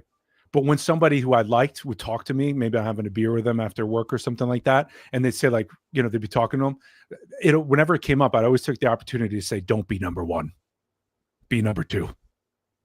You'll be happy. Please, just be number two. Don't be like that one guy. Like he's doing that because he's fucked up, and you can't compete with that level of fucked up. You know what I'm saying? He's being driven by a demon over there. Mhm. You get what I'm saying? Yeah. You know what I mean? The guy who climbs every mountain in the world, half of them die or more. Why are they doing this? They say they can't help themselves. They have to conquer it. It's because they can't conquer what's going on inside them. Right. So they leave their family and they die in a fucking mountain. You know what I'm saying? Like there's some suffering that is so profound that is driving this. Right. Mhm. So here's what I mean by that. So if I'm going to talk to this one woman, right, I'm saying, look, some balls are going to hang in the air, some deals are going to close, and some are going to go. And yes, your life is going to change. So it's a metaphor for the system itself, right? Like the system is incomplete by nature because we are incomplete beings, and we've created a system that is reflective of that. So let's relax a bit. It's incomplete. And how do you know that it's going to become whole again? By failing. You're going to fail because it's an incomplete system. And how do you correct those failures?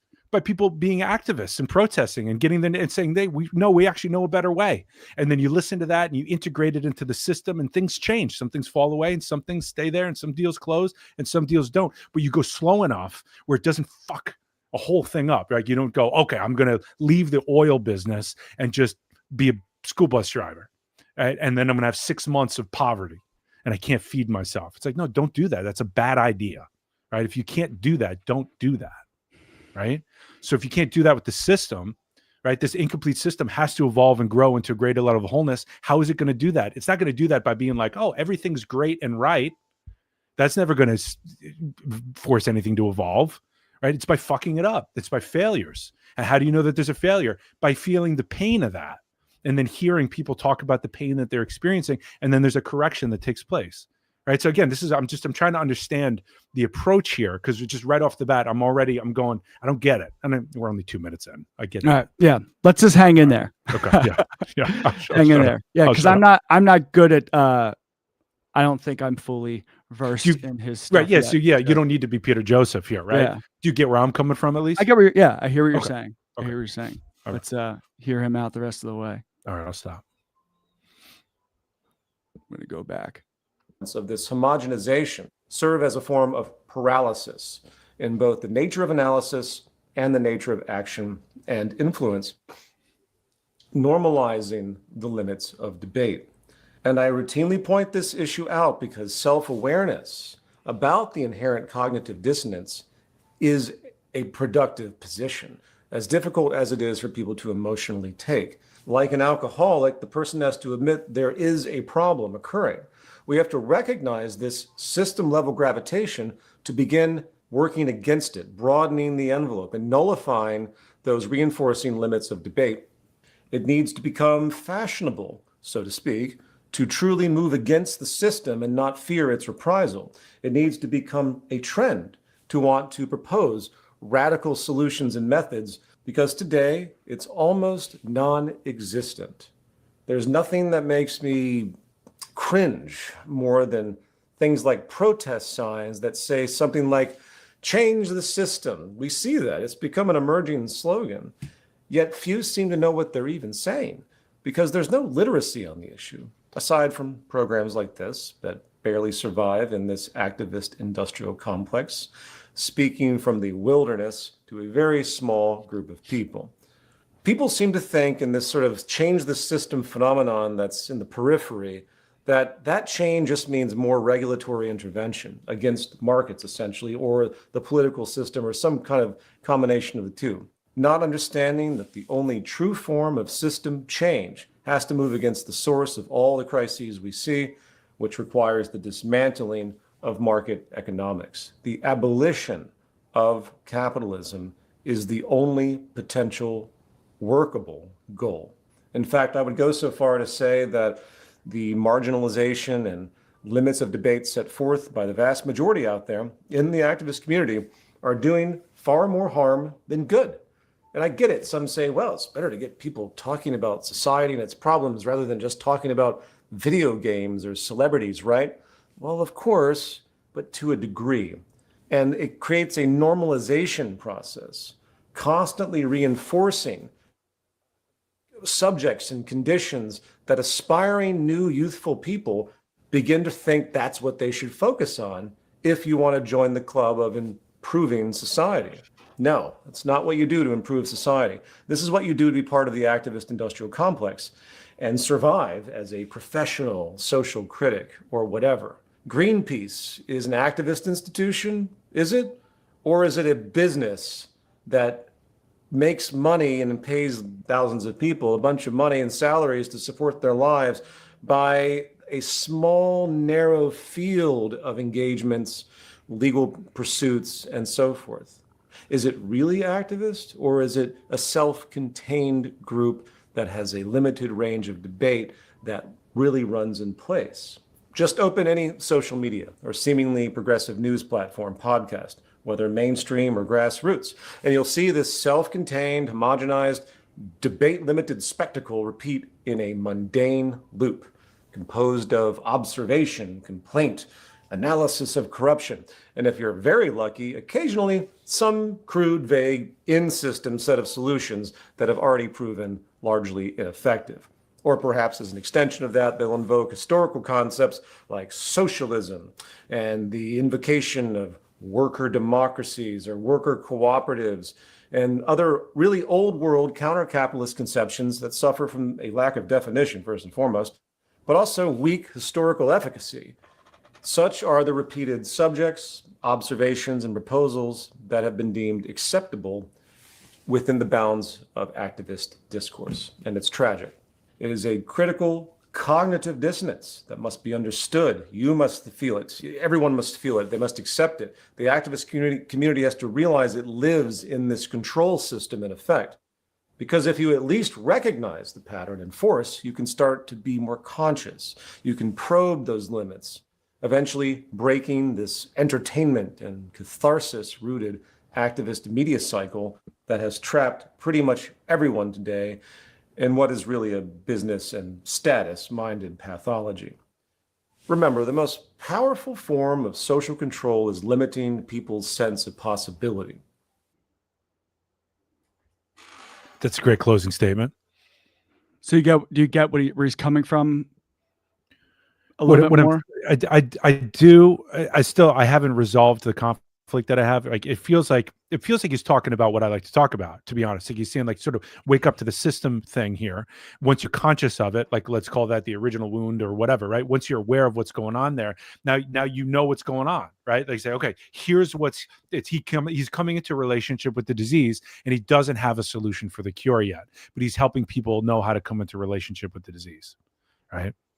And then you can, like you said, you can probe the boundaries of it and you can understand, like, how does this actually fit in, right? If I'm just running in place or am I actually doing anything? The way we talk about that is, am I solving one problem and creating another, right? Or am I just running around putting out fires, right? And now it's sort of like the people in power have just contained you over here. So it appears as though it makes you feel better. Yeah, it's You know, it's cathartic release. yeah, I'm on a bicycle, but I'm not going anywhere, but it feels okay, Yeah. right?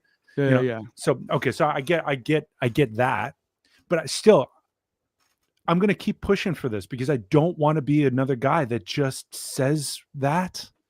Like I want to, I don't know, and maybe you might say like, Tim, this is not possible, or like you have to stop. But I don't want to just talk about these things. I really don't. Yeah, does that make sense? What do you mean by that? I don't even know if I do. Meaning, like I'm so sick of like not feeling any change. Like I don't want to just keep talking about the problems and naming them. I don't know how to make a difference, I think is what I'm saying. Mm-hmm. You know? So I think what he's saying is we really like what activism does, right? It names a particular, it misses the forest for the tree right? It like names one particular thing that's happening, and the system integrates that activism, right? And it contains it in a way of like, all right, if we just focus on this one thing, and again, it creates like a cathartic release. It tricks people into feeling like they're actually right. Okay. So changing it's exactly the exercise example I gave earlier. If I feel worthless and I see exercise as a solution, when I start exercising, I'm going to feel better. Mm-hmm. But I'm still worthless. I still feel worthless. Mm-hmm. You know, deep down, I haven't actually healed. I haven't changed my consciousness at all. Mm-hmm. Right? I just have put a Band-Aid on it. Right? So that's the putting out fires metaphor and so on. Right? And this is what I'm feeling. So I'm going, is the way to just lay it out like Peter Joseph does, the way we try to teach or something, and just kind of like say, okay, now, so you see it now, the rest is up to you. Right? Is that really it? You know? Because I don't know any other way to do it. And Mm-hmm. is that working? How's that working? Mm-hmm. You know? So I think a lot of his work is, I think he kind of drives home, but he's like, we really, as you're saying, like we need to include enough information and really understand what's happening to actually like name the problem, actually diagnose the problem. Mm-hmm. And I think his proposal is like these activists, even though they're well-intentioned and are naming things that are problems, it's not naming the true source of why it's happening. Mm-hmm. And because of that, its solution will not solve it. It may put a Band-Aid over this one particular part for a little bit and improve it a little bit, but ultimately not getting to the core of what's creating the stuff in the first place. This is exactly what we're about. Right? Yes. I get that. Yeah. And I think it's bringing up, I'm wanting him to solve it. Well, it's like you can't solve a problem with the same level of consciousness that created it. That's right. I'm just feeling that part of me, right? It's, again, it's probably out of relationship with the way things are, right? We have to get the consciousness to where it needs to be, and then the solution unfolds out of that, right? Every problem and solution show up together. That's just the way it is. And the reason being is because it's our consciousness that created the problem. So it's our consciousness that will solve that problem when we awaken to a larger model that can see the problem for what it is. Yes. Right? That kind of thing. Yes. Yeah. And this is why, I think you would love his full work. Like, you really need to listen to him, really. That's just one piece. He does multi-hour sit downs and kind of walks people through it. But let's also do for example, as I post scarcity. Okay. This is a solution one, giving I'm a down. little bit Great. more of a. This might be a little cathartic Band-Aid for me at the moment. argued in the prior podcast, the very concept of abundance and post-scarcity demands a minimalistic sensibility. The value system of society must gravitate towards the opposite of what it does now, which is material expansion and increased standards of living. And that has nothing to do with reducing people's quality of life, as quality of life is not synonymous with material living standards, past the point of very basic universal needs being met. For after that point, it all becomes an issue of social relations and insecurity. We all know the phrase keeping up with the Joneses, but it really doesn't do justice to the kind of psychological stuff we are seeing. If all of your friends like to go to that $200 a plate French restaurant, you adapt to feel like it's just normal to spend $200 for a single meal. and the treadmill of hedonic adaptation begins. And I suspect some people listening would say, well, I can think for myself. I have integrity. I'm not victim to that kind of thing. But the effect is far more subtle than people recognize. This is what we were talking about earlier. Hassan. This is Hassan. My experience with Hassan. Right? I have integrity. Yeah. I know that I'm not really judging him. And yet I won't sit down and listen to him because of how much poison I took in before I even met. It's in the water. That's right. It's also, you know what? This is a good description of what our teacher Jason calls poison ground. Yeah, that was literally in my head right there. Right. So, for those of you that don't know this, we talk about a particular state of being, well, what it is. It's the environment with which we grow up in that is so atmospheric that we don't even realize that this is what we've integrated into our life. Right. So for me, when I realized that I had integrated some poison about Hassan, it was when I noticed that I didn't even want to sit down with him or just like to listen to him. And there's no valid reason for that besides the poison of a previous environment informing me of that. Although I felt, so it's like, as atmospheric stuff, we come into this lifetime. And if we're a tree, the roots of our tree go into a soil, and that soil contains like a tremendous amount of unconsciousness from our parents and guardians and neighborhood and communities and so on, right?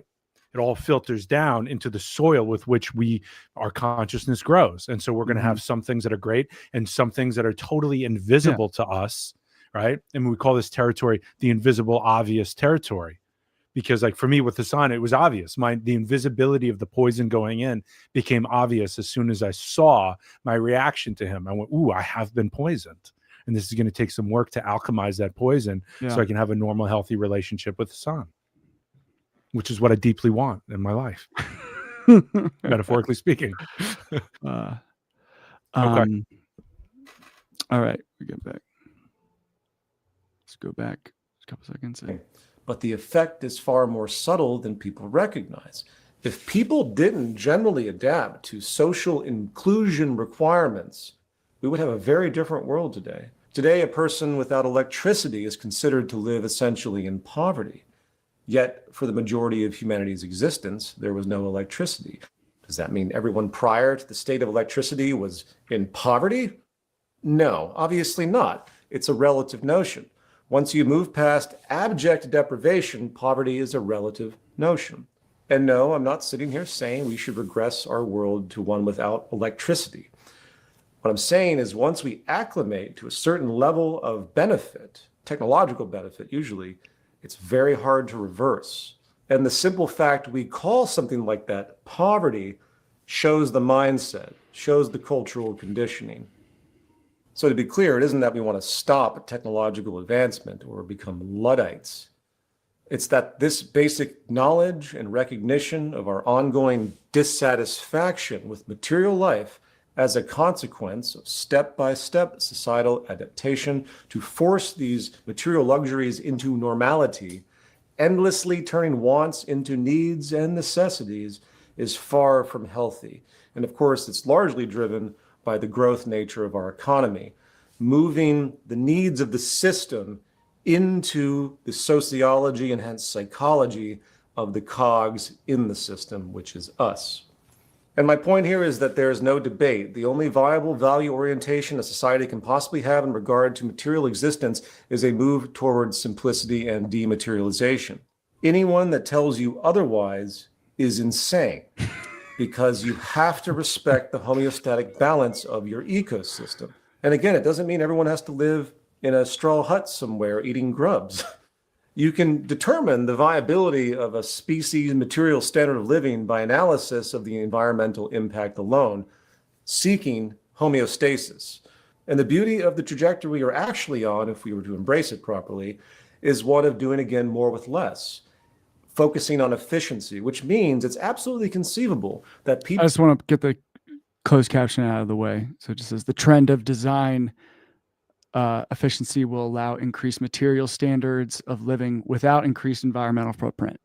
Hold on. The trend of design efficiency will allow increased material standards of living without increased environmental footprint. Yeah. So he's saying, go ahead. No, I was going to say my daughter teaches me this, meaning when she wants to play with me, there was a time, I'm embarrassed to admit it because like I woke up to it and I changed my life. But there's a time when I'd be like, hey, you want to go like, play with the magic sand? And we go outside to play with like the magic sand. And then I'd be like, oh, yeah, we should like, let me get the flat screen out here, throw the flat screen on, and then I'm like, we'll put a movie on in the background, then I'm like, ooh, let's get this and this. Like 20 minutes would go by, 30 minutes. And she'd be like, Dad, can we just play? And I'm like, wait, no, like, right? Where like, she'd be like, Dad, let's run. She'd be like, Dad, let's run. And I'll be like, okay, like we're running. And I'm thinking like, all right, what do you want to run with? Where, like, she's like, no, like, I just want to run. She's just like having the greatest time. Yeah. It's just like running. It's like when you like get a kid or like sometimes cats, like, oh, we'll get them like toys and then they just like want to sit in a box. That's right. Right. Yeah. And it's a teaching, right? It's like, can I get out of my head of like what things are supposed to be like, or what is the best thing or whatever, because like for me, it was actually also healing because I realized that I like to be surrounded by all these things. There are many psychological reasons why that was helping me. It was actually holding me in the sensations I have in my body, emotional dysfunction, this kind of stuff. It's nice to have all of these things around and to be held in that, whatever. But by hanging with my daughter and actually confronting that in the nakedness of just running and seeing how much joy she had, it changed me really. Like I was like, oh my God, she's teaching me about simplicity. And I was so grateful for it. And I was like, I have gone so far down this other line to save myself from discomfort. Really, and this is what it was about. It was about surrounding myself in these technological innovations and setting up my environment. You hear the Christmas music on in the background. You know what I mean? It's like setting things up so I can feel comfortable. Right. And here is my daughter who just wants to run and she's giggling and laughing. And there's so much joy. We're just running literally up the street, down the street, nothing else to it. And she's just loving every bit of it, just running next to each other, maybe a little bit right, maybe a little bit left. Maybe we bump into each other. Maybe I go one way, she goes the other, but there was nothing to it. It was completely naked. Right. Yeah. And this is what she teaches me. Right. It's like, I'm just like, right. I was like, oh my God, I don't need any of this. I just have to heal myself because I'm so uncomfortable with this minimalist stuff because I actually have to deal with myself. Yeah. All right. I got one on that too. I got to pee quick. Be right back. I'll take a break too. So I'm not just staring at the screen. All right.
Back. We back on the. Oh.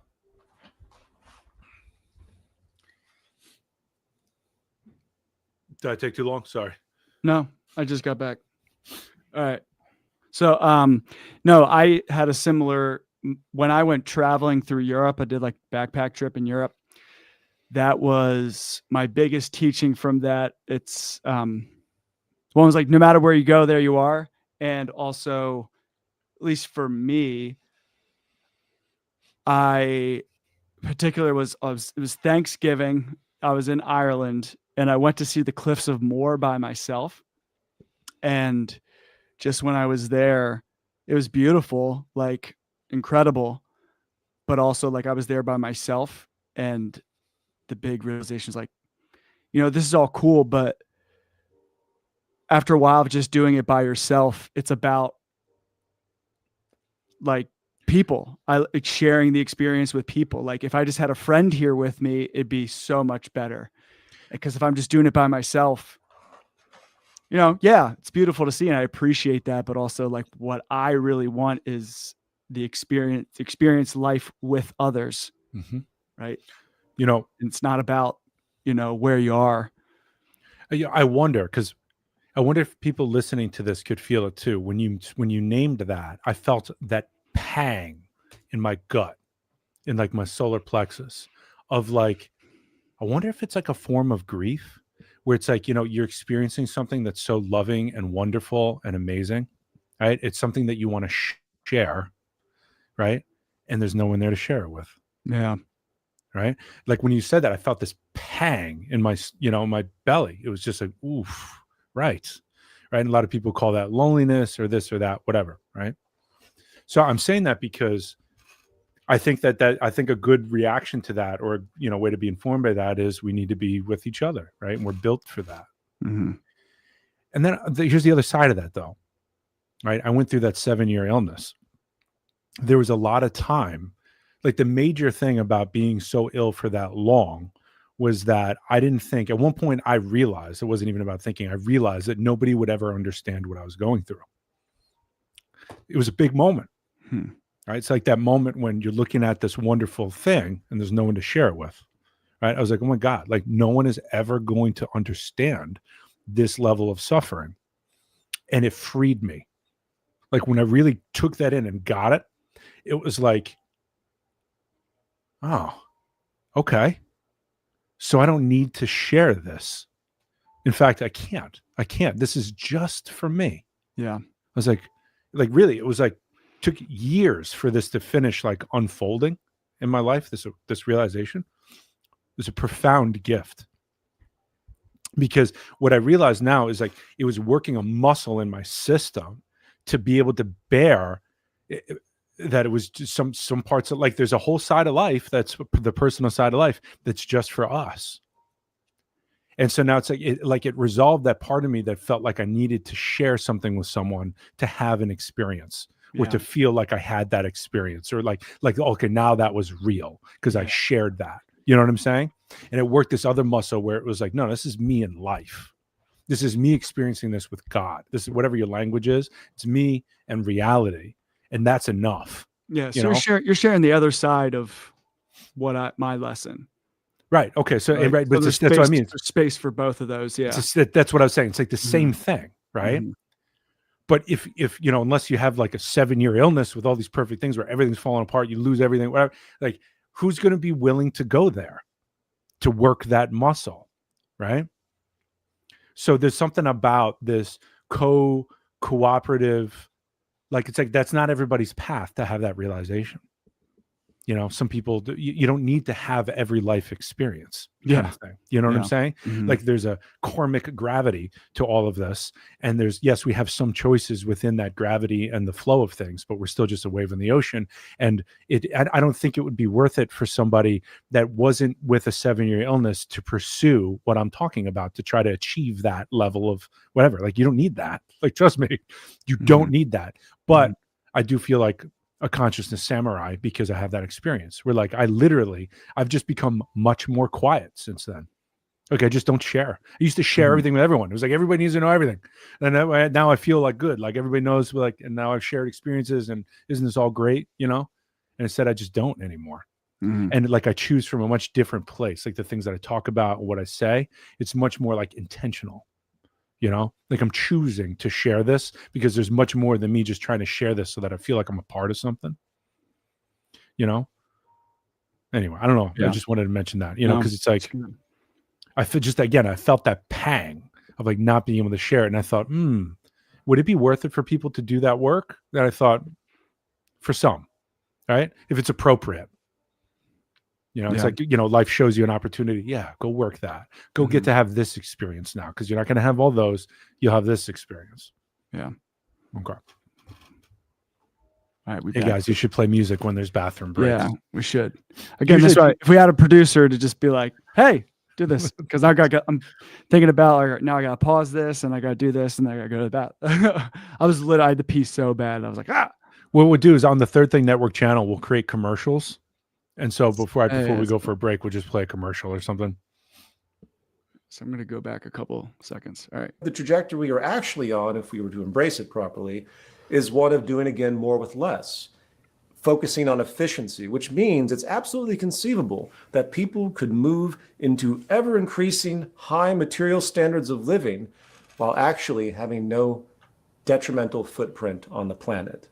You know, when pro-market people say things like, well, during the time of capitalism, we've seen the standard of living rise more than any time in human history, which proves its power and efficacy and superiority. Even if that were true, it doesn't matter how fast you increase production and distribution if it's not a sustainable practice. You're simply delaying the inevitable drop in standard of living that is going to come as a consequence later of this lack of sustainability. Living the dream on a train that is on its way to fly off a cliff. And if one still doesn't get that, just imagine for a moment if the entire planet lived like the upper class of the United States in terms of standard of living. The math has been done on that kind of thing. The planet would blow up, figuratively speaking, overnight if the whole society attempted to live like the American upper class. Why? Because it's utterly unsustainable. You know, all those statistics you hear about, the rich and their CO2 footprint and their pollution, their energy consuming mansions and so on and so on. Can you imagine if the American dream, so to speak, the American nightmare was applied globally to everyone in an egalitarian sense? It would never work. It's impossible. Pause this. In fact, it's not. Okay. So this is the other thing I'm talking about. So, okay. It matters where you're coming from. Let me see if I can lay this out. You tell me if this is I always think about like, all right, like what's the message, the fundamental message that I'm trying to get out where people get in touch with that original wound in relationship to the message that it's going to fix everything, right? Like, for example, if I could tell everybody that if you're coming from a place of scarcity, or let's just say wanting money or something, you're going to create the world that we live in right now. Mm-hmm.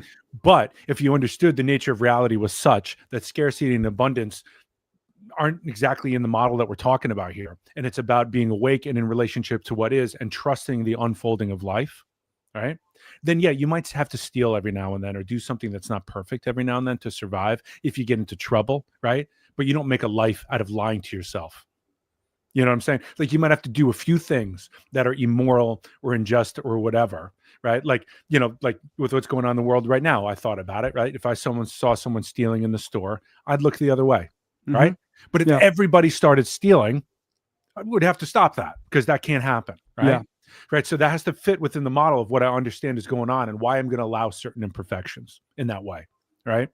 So if we can live not from scarcity and money driving us from, again, it's where we're coming from, the mind that creates this. And we come from a place of, oh, okay, so actually this whole thing that we're living in, we call life or God, is actually so exquisitely perfectly set up to give us what we need. There's a lot of caveats to that. And I understand we would need to spend a lot of time talking about that. Yes. Right. Because your tragedy would still exist and so on. Right. But there's a different way to live where you're coming from a place of integrity and the majority of your efforts are placed towards living that integral life and feeling the pain and discomfort and the struggles that come with that. But because you're not using all this creative energy to fucking keep yourself out of the Epstein files, you can use all that creative force to deal with the problems that come from living an integral life. Yeah. You know what I'm saying?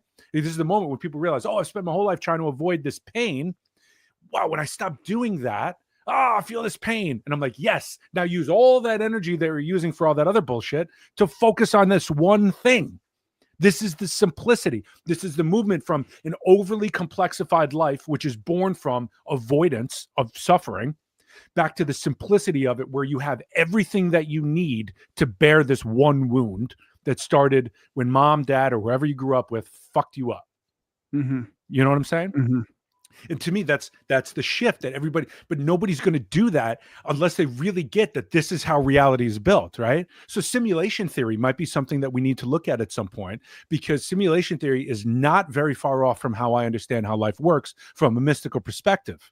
There are, just like in the Kabbalistic tradition, there are trees within trees within trees within trees, an infinite amount of energy and a finite amount of space, and the same qualitative states of being repeating themselves in an infinite amount of ways forever and ever. Amen. Right? And then simulation theory is not so different than that. Oh, so life is a computer and I can download myself to a computer and then create a new program. And now I'm in that program. Then I download myself and I'm in a new program. But it's still, it's just like how they're talking about how the Big Bang isn't the Big Bang. The Big Bang is actually the Big Bounce. And each new universe, after it collapses on itself, is reborn into a new universe, which has a lot of the things from before worked out. A lot of the physics from the one that wasn't working out before worked out again. We can talk about this in terms of how we're holding the democratic model and why we need to have protesters, because it's an incomplete model. And that's how you know, right? But eventually the model dies. A new one is born that's hopefully worked out the kinks from the one before. How do we see this in genetics? When I have a kid, hopefully I've worked out some of the stuff in my genes. And so when I pass on the right kind of stuff, you know, it's the same pattern that plays out over and over and over again for all creation, right? So this is simulation, but to me, it's not simulation. It's just the way it is. Simulations can exist within this because it's a nice way to look at it, which is why we can say things like hyper-realistic simulacrum. You know what I'm saying? Yeah. But you get where I'm coming from, right? Yep. So some people can get that initial revelation of what God is, of what life is. I don't need to say God, too much transference, of what life is and how it's built and how exquisitely and how perfectly it's set up for you to embrace integrity, which will automatically bring you to where Peter Joseph is talking about right now, right? This minimalistic thing. Oh my God, dude. Right now, I wish you could see. Actually, I'll see if I can show you. You see the What am I? Is that Kirtan in the window? Your mic muted. okay. So Alright. this A Kirtan in the window. this is the neighborhood cat. I don't know if you can see it anymore. Oh, you're muted again. Muted again. Here, Okay. So as soon as Hanu, my badass cat, died, this fucking orange cat starts coming in my window. what? Like just Trying- this week? Yeah, like as soon as Hanu died, that the day, like she starts coming up to the window. Like the cat knows. Like somehow these cats know. Hey, I'm right here, bud. Hi, you're a good-looking cat. So I was trying to figure this out because the cat food was just going away somehow every day, and I was like, this is unusual. Like they don't eat that much, and they don't lick the bowl clean.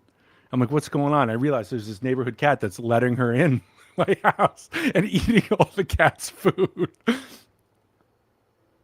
She's doing it literally right now. Eating the food? She's eating it right now. Hold on, let me get Yeah, go get her. Hanu.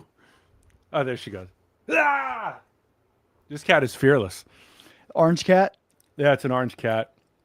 Good looking cat too. Like it looks like it's probably like, not like not living outdoors all the time, Mm-hmm. Now I got both my cats here, like having to defend themselves against this cat. We got to deal with these problems, right? This is why you need a crew. My cat Hanu, she was the crew master. crew leader. No animal was gonna fuck with my crew. Hold on, I got to get rid of this thing. All right.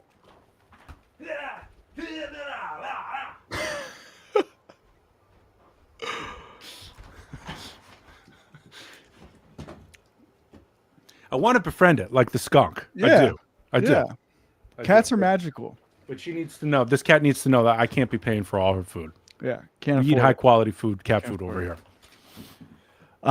It reminds me of the other guys, that movie when they're giving the speech and he's like, Dancel and Highsmith, free hot dogs for life, and everyone's like, yeah. And he's like, but I can't do drinks, no drinks. Everyone's like, whoa. yeah. You're like, yeah, come hang out with us, but you can't do food. Can't do food. That's a movie with Desk Pop. You got a Yeah, Desk you Pop. gotta do a Right. So anyway, I just wanted to get that profound statement out because I think like if you can get that, the revelation of what life is and how it's built and how it's organized, you will be more willing to live an integral life because you'll get it.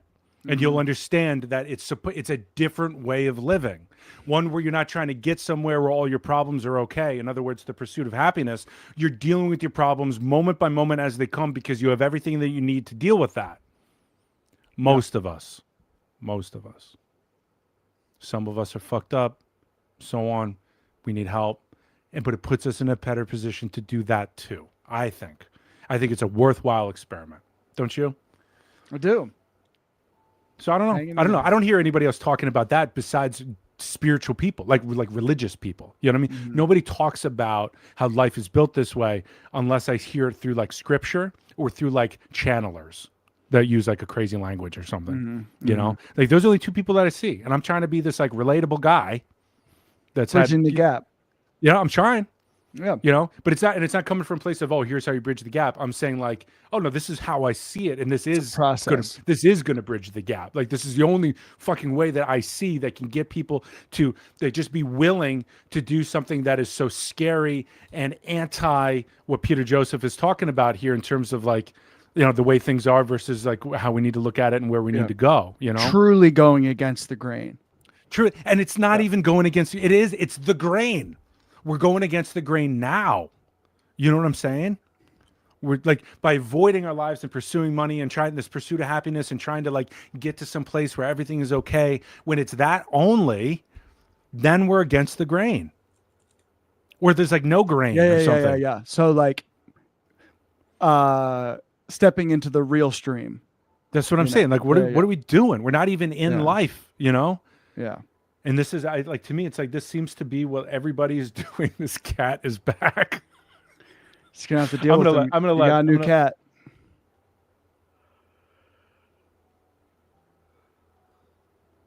See what he does.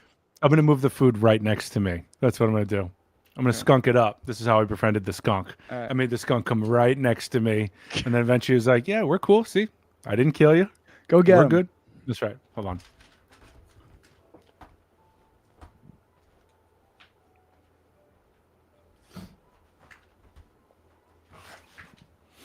So now, if she really wants that food, she's gonna have to earn it, and she'll get some pets. Jump off the cliff, land in the feather bed, young Earn her orange kitty. place in the family. That's right. You got to earn it. You got to show courage. All right. So 30 seconds left here. In an egalitarian sense, it would never work. It's impossible. In fact, it's not even working now. The imbalance is huge in inequality. You still have a billion people essentially in poverty in a true sense of direct deprivation. And even with all that inequality and people without, it's still unsustainable. Anyway, back to my point here. This is about acclimation to a grounded value system, a value system that is rooted in something tangible by which philosophy and practice arises as a consequence of the root goals of sustainability and public health.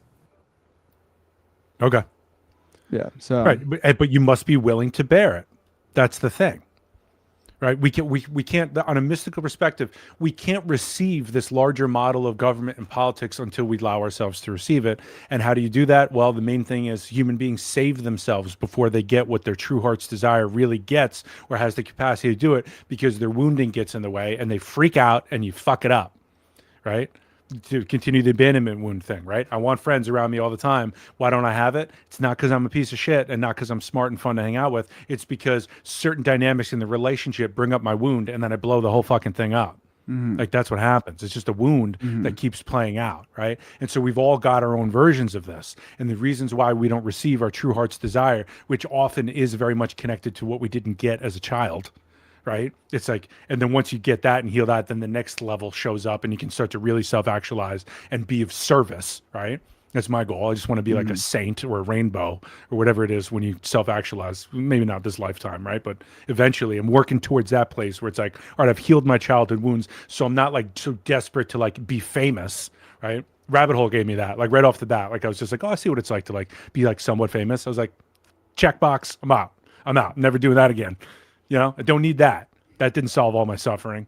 You know, it's like, then you can start to become integral with yourself, and that integrity naturally mirrors out into the world. And you can start to see, okay, what is integral out here and how do I participate? And what do? You just fail all the time until you become coherent with yourself and life. And then look at animals right now. You don't see bears with like piles and piles of dead bodies and animal carcasses around them that they're saving for the future. You know what I mean? Like, why would they do that? There's more than enough to go around. yeah. You can trust the impulse. I'm going to eat when I'm full. I'm going to sleep. I'm going to wake up and go hunt. I'm going to eat and sleep. You know what I'm saying? There's a rhythm to this, and you can trust that. And now, as I say that, I go, well, life has become so fucked up and untrustworthy for human beings. It's not that easy. Right? Yeah, that's the thing. It's like we've whatever we've done has created such a disconnection, right? Where we're so far away from the stream, the natural stream of things, Yeah. of life. Got to clean up after the separation. Right. And it's all separation from yourself. That's where it starts, you know? Yeah. The simulation is the repeat simulation of your unconsciousness playing out over and over again. That's what the fucking simulation is. You know? Just an infinite amount of expressions of your unconsciousness blowing up in your face. Just mirroring what's missing, mirroring what you're not awake to over and over. That's the simulation.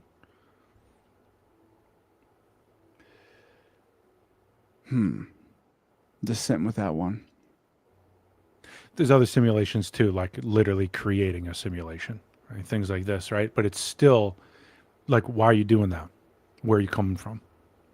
Right? You're creating another simulation. You're playing God because you want to live forever, because you're not in a relationship with what life is, because you're too scared about life and death, because you don't walk with death, because you didn't have a cat like Hanu that could teach you about death. You know, you didn't have that life experience yet.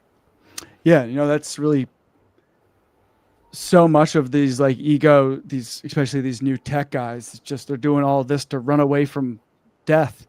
It's just like afraid of death. That's right. You want to be immortal, you Terrified. embrace death. You don't run from it. You try to conquer it. Try to conquer life. The wave tries to conquer the ocean. It's like, dude, wake up, right? And at the same time, I get it. I know what it's like to be unconscious and to be driven by my unconsciousness and have the talent and the charisma and the resources to get what I want and to keep getting what I want and to keep becoming unhappier and more separated, you know? But this is what we're dealing with. This is why AI scares the shit out of me. Hopefully the bubble does pop and people can wake up to that too, because I want this. I want the plug pulled on this right away. Maybe cure cancer first, then pull the plug. Yeah, we again, like that's a good one. It's like it's not about the thing; it's about the relationship to it, right? And AI in the context of a capitalist society where the priority number one is profit, right? And so how do we maximize profit? And bringing AI into an incentive structure like that is a recipe for disaster. Right. Well, it's like giving someone that loves to beat people up steroids. Yeah. You know what I'm saying? Yeah. It's just like, there's some gasoline on the fire, baby. Woo! Yeah. You know? Yeah. He has a 2-minute one or a 3-minute one called Artificial Intelligent and Requisite Variety. Let's give it a shot. 2 minutes. Can't hurt. Remember the law. But I really like the way this guy thinks, because already I'm thinking. That's why gives I me want to language. do like a whole series with you. I've been wanting you to like listen because I love hearing you respond to what he says, because you're both saying very similar things in different languages. That's what I mean. Yeah, he already gave me, like, I'm already thinking about how, like what you say, like the financial approach, like the system needs become the personal needs kind of thing. Like you just start to see how all of this is interrelated. And the issue is like most of this is like it's not invisible because it's right there, but it is invisible, right? I'm not looking at like how the water runs down the mountain and creates a pond, and the trees and the animals in the pond, and like, you know, just start to look at how nature does all this, right? It's much more fucked up. Yeah. It's like you're in a fucking fun house of fucked upness, and you're like, wait, like, how is this even built? Like, why? Like, what is even real? How do I even begin to clean up this mess? Yeah. Right? Yeah. Yeah. Okay, let's go. Remember the law of requisite variety? Mechanisms of control of any system have to be able to match every potential state of the system to be controlled in order to maintain balance. A viable system. I'm going to hear him say that again. You start from the beginning, because I spaced out too.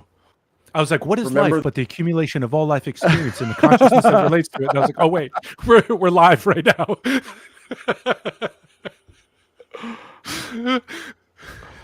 Remember the law of requisite variety?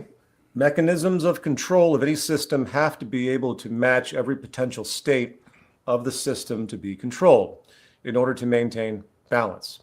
A viable system is one that can absorb variety, respond adaptively, and maintain coherence under a range of stressors. Our current system can't do this, as the perturbations that are disturbing the system and hence society are actually coming directly from the system itself in a loop of self-destruction. In fact, as a good singular example of this move from simplicity to unruly complexity in general, and the potential introduction of extreme levels of uncontrollable variety, consider what's happening in the realm of artificial intelligence. The competitive business mindset is impulsively advancing highly complex AI technologies, slowly introducing these inherently unpredictable systems into different levels of societal operation. And each advance increases the variety of the total societal system, which means, once again, in a cybernetic context, that we have to increase the means of controlling to match this increased variety to solve new resulting problems.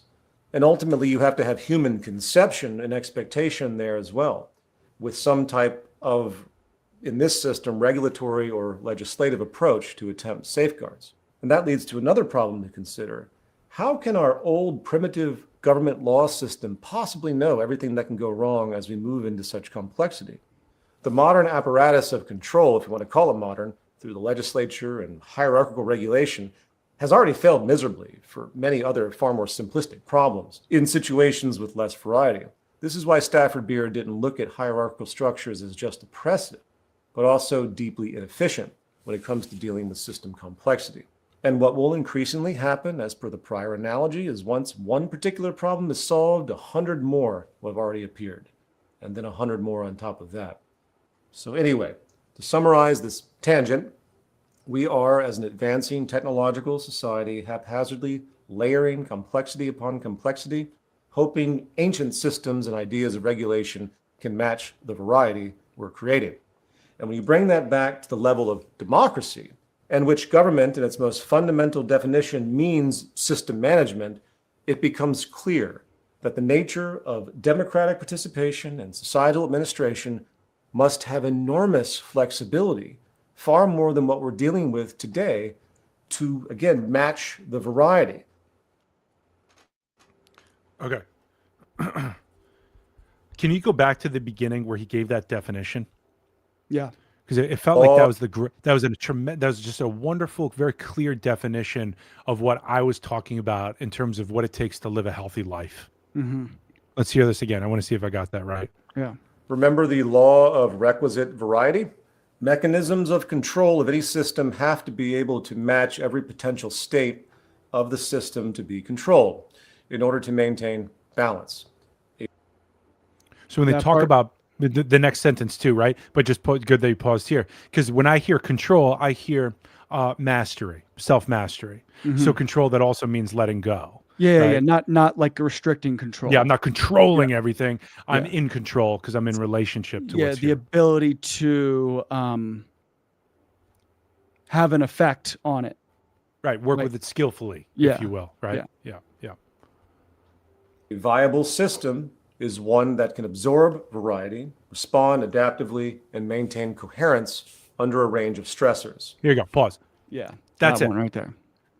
You're going to keep some balls in the air, some balls are going to fall apart, but go slow, because you can't just abandon the life that you had for the new life that you want now, right? Because there's got to be, that's not what life does, right? Mountains don't just like stand up and walk away. You know what I mean? Like, this doesn't happen in nature, right? Unless you're experiencing a violent hurricane or tornado ripping through, right? And nobody wants to live that in their lives, metaphorically speaking. Yeah. Right. So there has to be a way, right? Just like to maintain that coherence. I love this guy, man. I get it. He's the best. And it's great language. It's great language. Great language, man.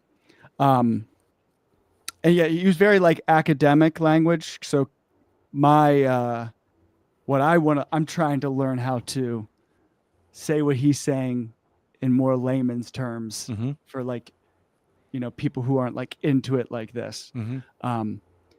This guy's work and he pulls from everyone else's. So he's able to pull the work of so many other people. Like, and he acknowledges like standing on the shoulders of giants. We But have to. he brings it all in and presents it as like, here it is. Mhm. And he was the guy that like listening to him and reading his writings that just made it like 100% like, oh yeah, capitalism from a systemic level. It's like, and it's not a morality thing. Like, it's not like, oh, it's immoral. Like you said, Stafford Beer, who very interesting guy. Talking about Stafford Beer in Chile and what they did in the 70s before the U.S. overthrew. They were trying to create a more efficient economic system. But he says it's not just about oppression; it's inefficient, right? So that's like, for me, like there is the moral argument that I go to about capitalism being like, this is immoral, but also it's just a completely inefficient system. Like, it's just from a objective efficiency point of view, it's unsustainable. And even without the unsustainability, it's just so much wasted resources. You know, when we talk about like Doge, government inefficiency, it's like no one talks about market inefficiency. Everyone thinks like the market is just like this natural God-given system that is perfect and perfectly efficient. And it's very much not. Human inventions. It's like, how rare is it that something is like the study of biomimicry? You know, like we have to study how a spider weaves a web and how what they put together, which comes from their body, is more efficient and stronger than anything we could ever come up with as a human being. All right, so they look at that for like Kevlar vests or how to make, you know, or like seeing how certain animals store information or parts of life, like coral reefs and stuff, and how we can understand how that can go into a microchip. You know, it's like when it's the human doing it, like it's not a whole system. It can't be, because we're not like realized beings here. We're this like in between thing, like trying to bring heaven and earth together, where we're not an animal that just does what it does. We have this consciousness that puts us in like a precarious position, and at the same time, just like the most glorious opportunity that life has ever offered any being, in my opinion. Mm-hmm. Like this capacity to know itself and to go through the process of being incomplete and having a relationship with that feels complete in some way. Right. So, I mean, all these systems and everything we're going to make, it's born from our limitations. So we have to know this. That has to be built in too. And we can't just pretend like it's all good. I mean, you know this, but I'm just thinking, like, what is a system besides the people that make it up? And part of what Peter Joseph is saying is that, well, sometimes when that system is the way it is, the people that make it up become the system. Right? There's like a merging or something. Yeah. Right? Like the car is driving us. Yeah, because that's like, there's also this process that we have to think about where it kind of goes back to like, you can take the man out of, like, you know, people like, you know, use it for their hometown. It's like, oh, you can take the man out of Philadelphia, but you can't take Philadelphia out of the man, right? So people like, I'm just saying that because I live in Philly. Mm-hmm. But where you could change the system tomorrow, but then there's on the individual level, the way people like, we have to take this, it's going to take generations for this to get out of people. Right. They're still going to hate Hassan for a while. Yeah. Right. So it's not just like, oh, let's just switch the system. It's a whole process, and it's going to, again, like it's going to be very, very, very slow.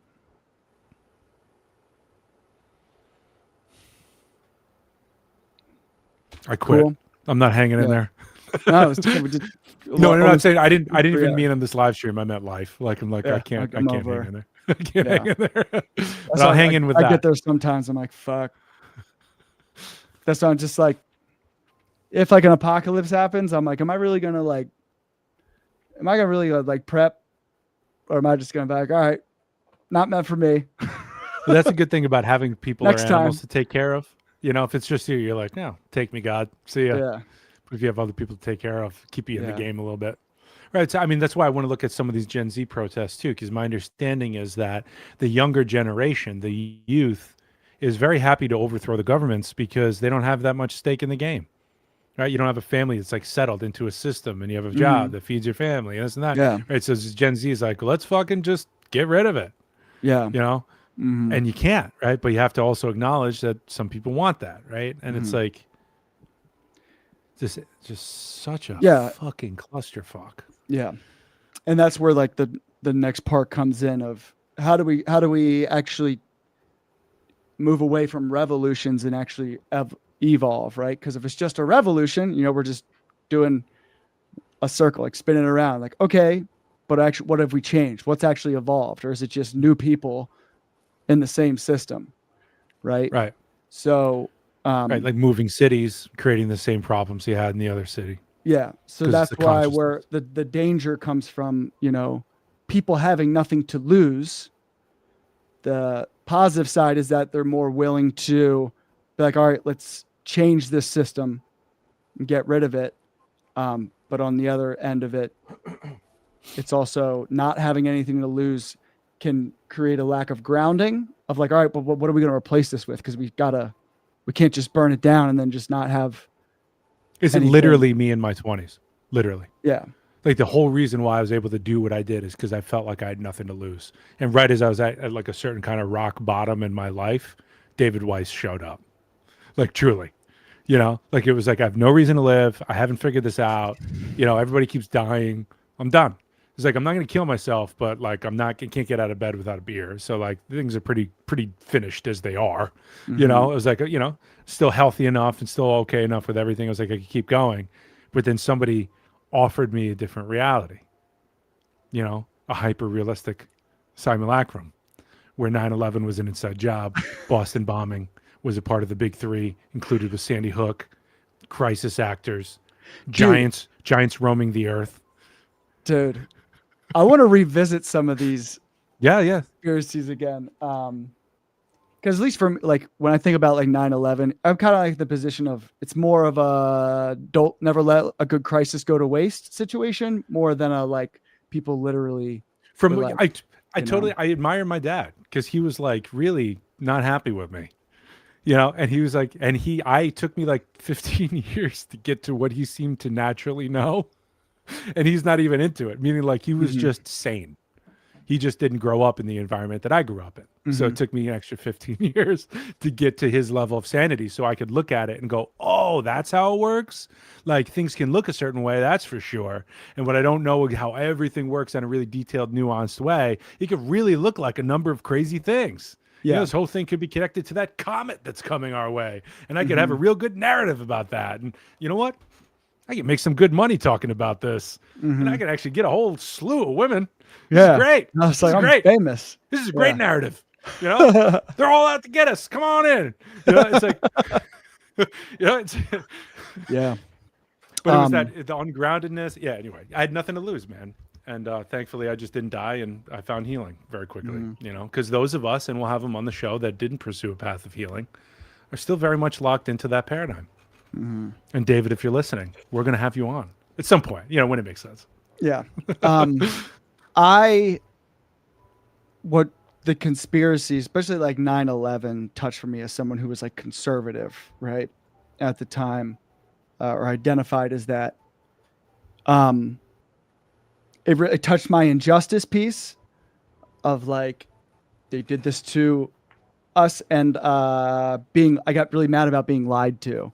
It was like I'm mad that I got lied to, and this is incredibly like an injustice. That's where I wasn't aware of it at the time, but that's really Really? right? Okay. Yeah, and I hate being lied to. I hate being lied to, and I hate injustice. And even like people who have the same are on the same like political space as me, like I get mad when like left people share something that's not real, or like they'll say something like they're adding like I track that, and I'm like, I don't care if we agree on shit, like you piss me off that you're like because you're lying. Don't lie. Like I hate, like why are you lying? You know. But that was It's so yeah. for me, it's fascinating to see how the personal self, right? Like your reactions to that event, right? How much that shapes and forms your response to it and why you get Mhm. involved and so on, right? Because Yeah. like you and I met right around that time, you know, shortly after, or like and around all of that stuff, right? Yeah. Yeah. But for me, the reason why I was involved in that wasn't I didn't give a shit about being lied to. I've been lied to all my life. Like it was just like fuck. It was like all right, just another piece of shit doing another piece of shit thing, right? For me, it was more the giants roaming the earth. Conspiracy just kind of showed up. But Yeah, when I you're started more to into the occult type of paranormal. turns out that's I loved. I remember when I first started to wake up to the larger, call it the larger reality, right? Mhm. Where there could be other beings, there could be disincarnate spirits, there could be deceased relatives, there's ascended masters, there are angels, there are demons. There's turns out, Yeah. you know, like I remember sitting, I lived in Stamford, Connecticut, and I remember sitting at my kitchen counter, obviously not going to work. I was a sales rep. I was literally, I took right as this was happening, just, you know, karma or whatever. I was selling solar systems right as Dave got him, right as this hyper realistic simulacrum opened up, and I just dove into it. All the incentives for solar went away, but we had done such a good job, Dave and I, at sales. He was a commercial guy. I was called the young gun with the residential sales. I was just putting solar on everybody's fucking house in the neighborhood. They were like, Tim, don't leave. And so just hang around until the incentives come back. Well, it took 2 years. So I had a paid job with car, you know, at least 60, 70, $80,000 a year salary with car, with credit card, with gas card, with food, you know, just to research right as I woke up. You know what I'm saying? So I didn't go into the office for like 2 years, and somehow all this was fine. Yeah. And so I remember standing at my counter, like fucking like losing it with elation. Like I knew it. I knew it. I knew life wasn't like this. Like I just like like just like I knew it. I knew there was And something more. right? It was like that thing. And it was just like, all right, well, like, what do I do? What do I do? I was like, well, all right, I'm gonna learn everything that they teach in the schools. I'm gonna because I never cheated on everything. So it's like now actually I have to learn everything because I have to learn what they taught. And then I have to learn all the alternative stuff. I gotta put it all together. It's like, how long is this gonna take? How much Adderall do I have? I'm like, I have enough. You know, it's like one of those things, you know. Yeah. Yeah. And it was just crazy, man. Yeah. You know? But at the same time, But I feel like everyone, like, even though, yeah, crazy, but people could feel it. Like for me, like I felt your true heart's intention, right? that's the Whereas, one other thing I like, didn't mention. It's like, yeah. Whereas, like some conspiracy people that I'm watching, I'm like, it's dark. You no, know? yeah, I wanted Yeah. to know. I Yeah. wanted to know. Like I was Well, like, yeah. okay. I don't think anybody else in the world is in a position where they're so willing to sacrifice themselves for the truth. Like I'm not saying like want to die and suffer and that kind of thing. I did. But like I was like, I'm still not ready to do that. So it's like it's worthwhile to go as far into this, as deep as I can go, and just keep reporting back and tell the truth.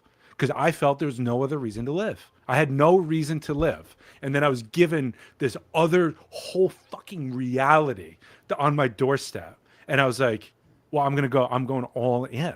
You know, I was like, that's it. There's no other answer here. I'm gonna go for the truth, and I'm either gonna find it or I'm gonna die trying. You know? So my heart was in the right place. I was just really crazy, you know? And that's why healing is so important. So, you know, and it turns out that's what all this is anyway. So Good stuff. Yeah, we should revisit some of the old conspiracy. Absolutely. Because oh my god, like the Sandy Hook one. just restore some wholeness. You know what I'm saying? Because there's so much brokenness in those conspiracies and everything, right? Yeah. To go back through it, and because it's like, because like you and I, we're not guys that are going in there to tell everybody how stupid they are, or how lost they were, or like Yeah. you know, you conspiracy idiots. You know, we're saying like, I'm you, I'm one of you. You know what I'm saying? And let's go in and let's make all this right, because Yeah. I'm one of you. Yeah. So yes, that's how I always been feel a dream about, of mine. and that's how I feel about not just conspiracy world, but like also just like alt-right and conservative guys. Like, you know, I used to think that those things. I used to have a very like unhealthy relationship with how I perceived women, right? And had like misogynistic views and racist views. Like I was racist. I wasn't like outwardly like I hate black people, but like just again, it's the water you swim in. If you're not aware of these things, like it's the default. Right. And to explain it like I'm not like arguing with you. I'm telling you, I get it. I understand why you think what you think. I've been there, trying to come from that perspective and not I'm a leftist. I'm trying to debate a conservative, right? Because there's so much of that, and like, what has that done? That's right, and that's why people should do healings with you, and go do therapy sessions with you, right? Because your heart's in the right place, and that's for anybody that wants coherence and healing and to correct their ways. Like, you're not going to get there with somebody whose heart isn't in the right place. Right. The rest is history from there. The rest is like developing the skillful means. The more sessions you have, the more you'll fail, the better you'll get. The practice will grow. Right. But when I look back, 10,000 healings ago, the people I attracted were as crazy as I was, and we were healing together. And, like the kind of clients that I attract now, some people have been with me 10, 13 years, and that's been amazing. And we've taken a ride together. Some of them spent 4 years with me in Dubai doing these teachings. Some of them are going to teach this work alongside me at some point. It's like so cool, right? But other than that, right, there's a qualitative difference and a difference in my clients and who's shown up over the years and who I could help and who stayed and who left, right? In the beginning, it was what it was. And now it's just totally different, I could say last year, one of my big things was I worked with one of the world's most famous doctors for about a year. And it was an amazing experience, right? I remember sitting back going, I'm going to have to get a lot of supervision around this because I really want to be famous. I was like, I made it, Guy called me up and said, Tim, I heard you're a magician. And I'm like, dude, I have your book on my desk, I'm like, this is wild. And he wouldn't tell me who told him that, but it was that kind of thing. I think I'm just bragging. That's a cool thing to brag about. You earned it. All right, plug yourself. Or Yeah. Find you. You got the just keep go to all spelled out. Go to thethirdthingnetwork.com or thethirdthing.net. Right, both things will take you there. Go to workshops. Go to that kind of stuff. That's where I got everything going on. Thank God for Gina, who's ready and willing to post all that stuff and make the website look great. I got a workshop coming up on Saturday, numerology. This is like I've done this one 10,000 times too. So if you are a skeptic or you're so deep in numerology, it's the workshop for you because I promise we're going to go to the leading edge and we're going to talk about a million different ways. It's great. And it's also just a path for healing. Everything I talk about and am is in that workshop. And listen, man, if you're into this kind of healing work, Zach is going to be supporting a 4-year program that I'm teaching starting in February, mid-February of next year. And we're going to go for 4 years. We're going to meet every 3 months and we're going to do this work. And it's the deepest work on the planet. And it's the hardest work on the planet. So don't do it if you're not serious about it, but you can do it. If you want to do it, you can do it. If you can fall down and get back up, you can do this work. So that's what I got going on. And I'm open for healings too, but do Zach first. Yeah. If you want to reach out to me, if you're in Pennsylvania and want to do therapy with me, like direct therapy with me, you can look me up on Psychology Today. Type in Zach Campo, Campo. If you kind of know me and or out of state, you can email me at zwcampo@gmail.com. I'm reading Gina's comment. Give us a way to contact you guys. I swear, man, I want to give my cell phone. Yeah, I'm just giving my email. That's right. And to me, I can't, I'm going to lose that email. All right. I got to think about this some more because I have to protect my family. People can't know my phone that much anymore. Yeah, don't put out your phone number. I'm definitely going to do it soon. Don't put out your phone number. All right, man. I love you. Same time. We're going to do this again tomorrow sometime, right? Tomorrow afternoon. Yeah. Cool. Let's just, so was your friend Vince? No, he's gone. It's just Gina. So Gina knows. Yeah. When are we hopping on tomorrow? Sign up for your mailing list, says Gina. Right. That's on the website. So go to the website, get involved, right? So we can keep in touch because I'm evolving. And we can evolve thethirdthing.net. together. Yeah, the thirdthing.net all spelled out, or the thirdthingnetwork.com. That's what it's all about. Cool. Remember, third thing is love. That's what keeps it all together, not shame. All right. See you later, everybody. Peace.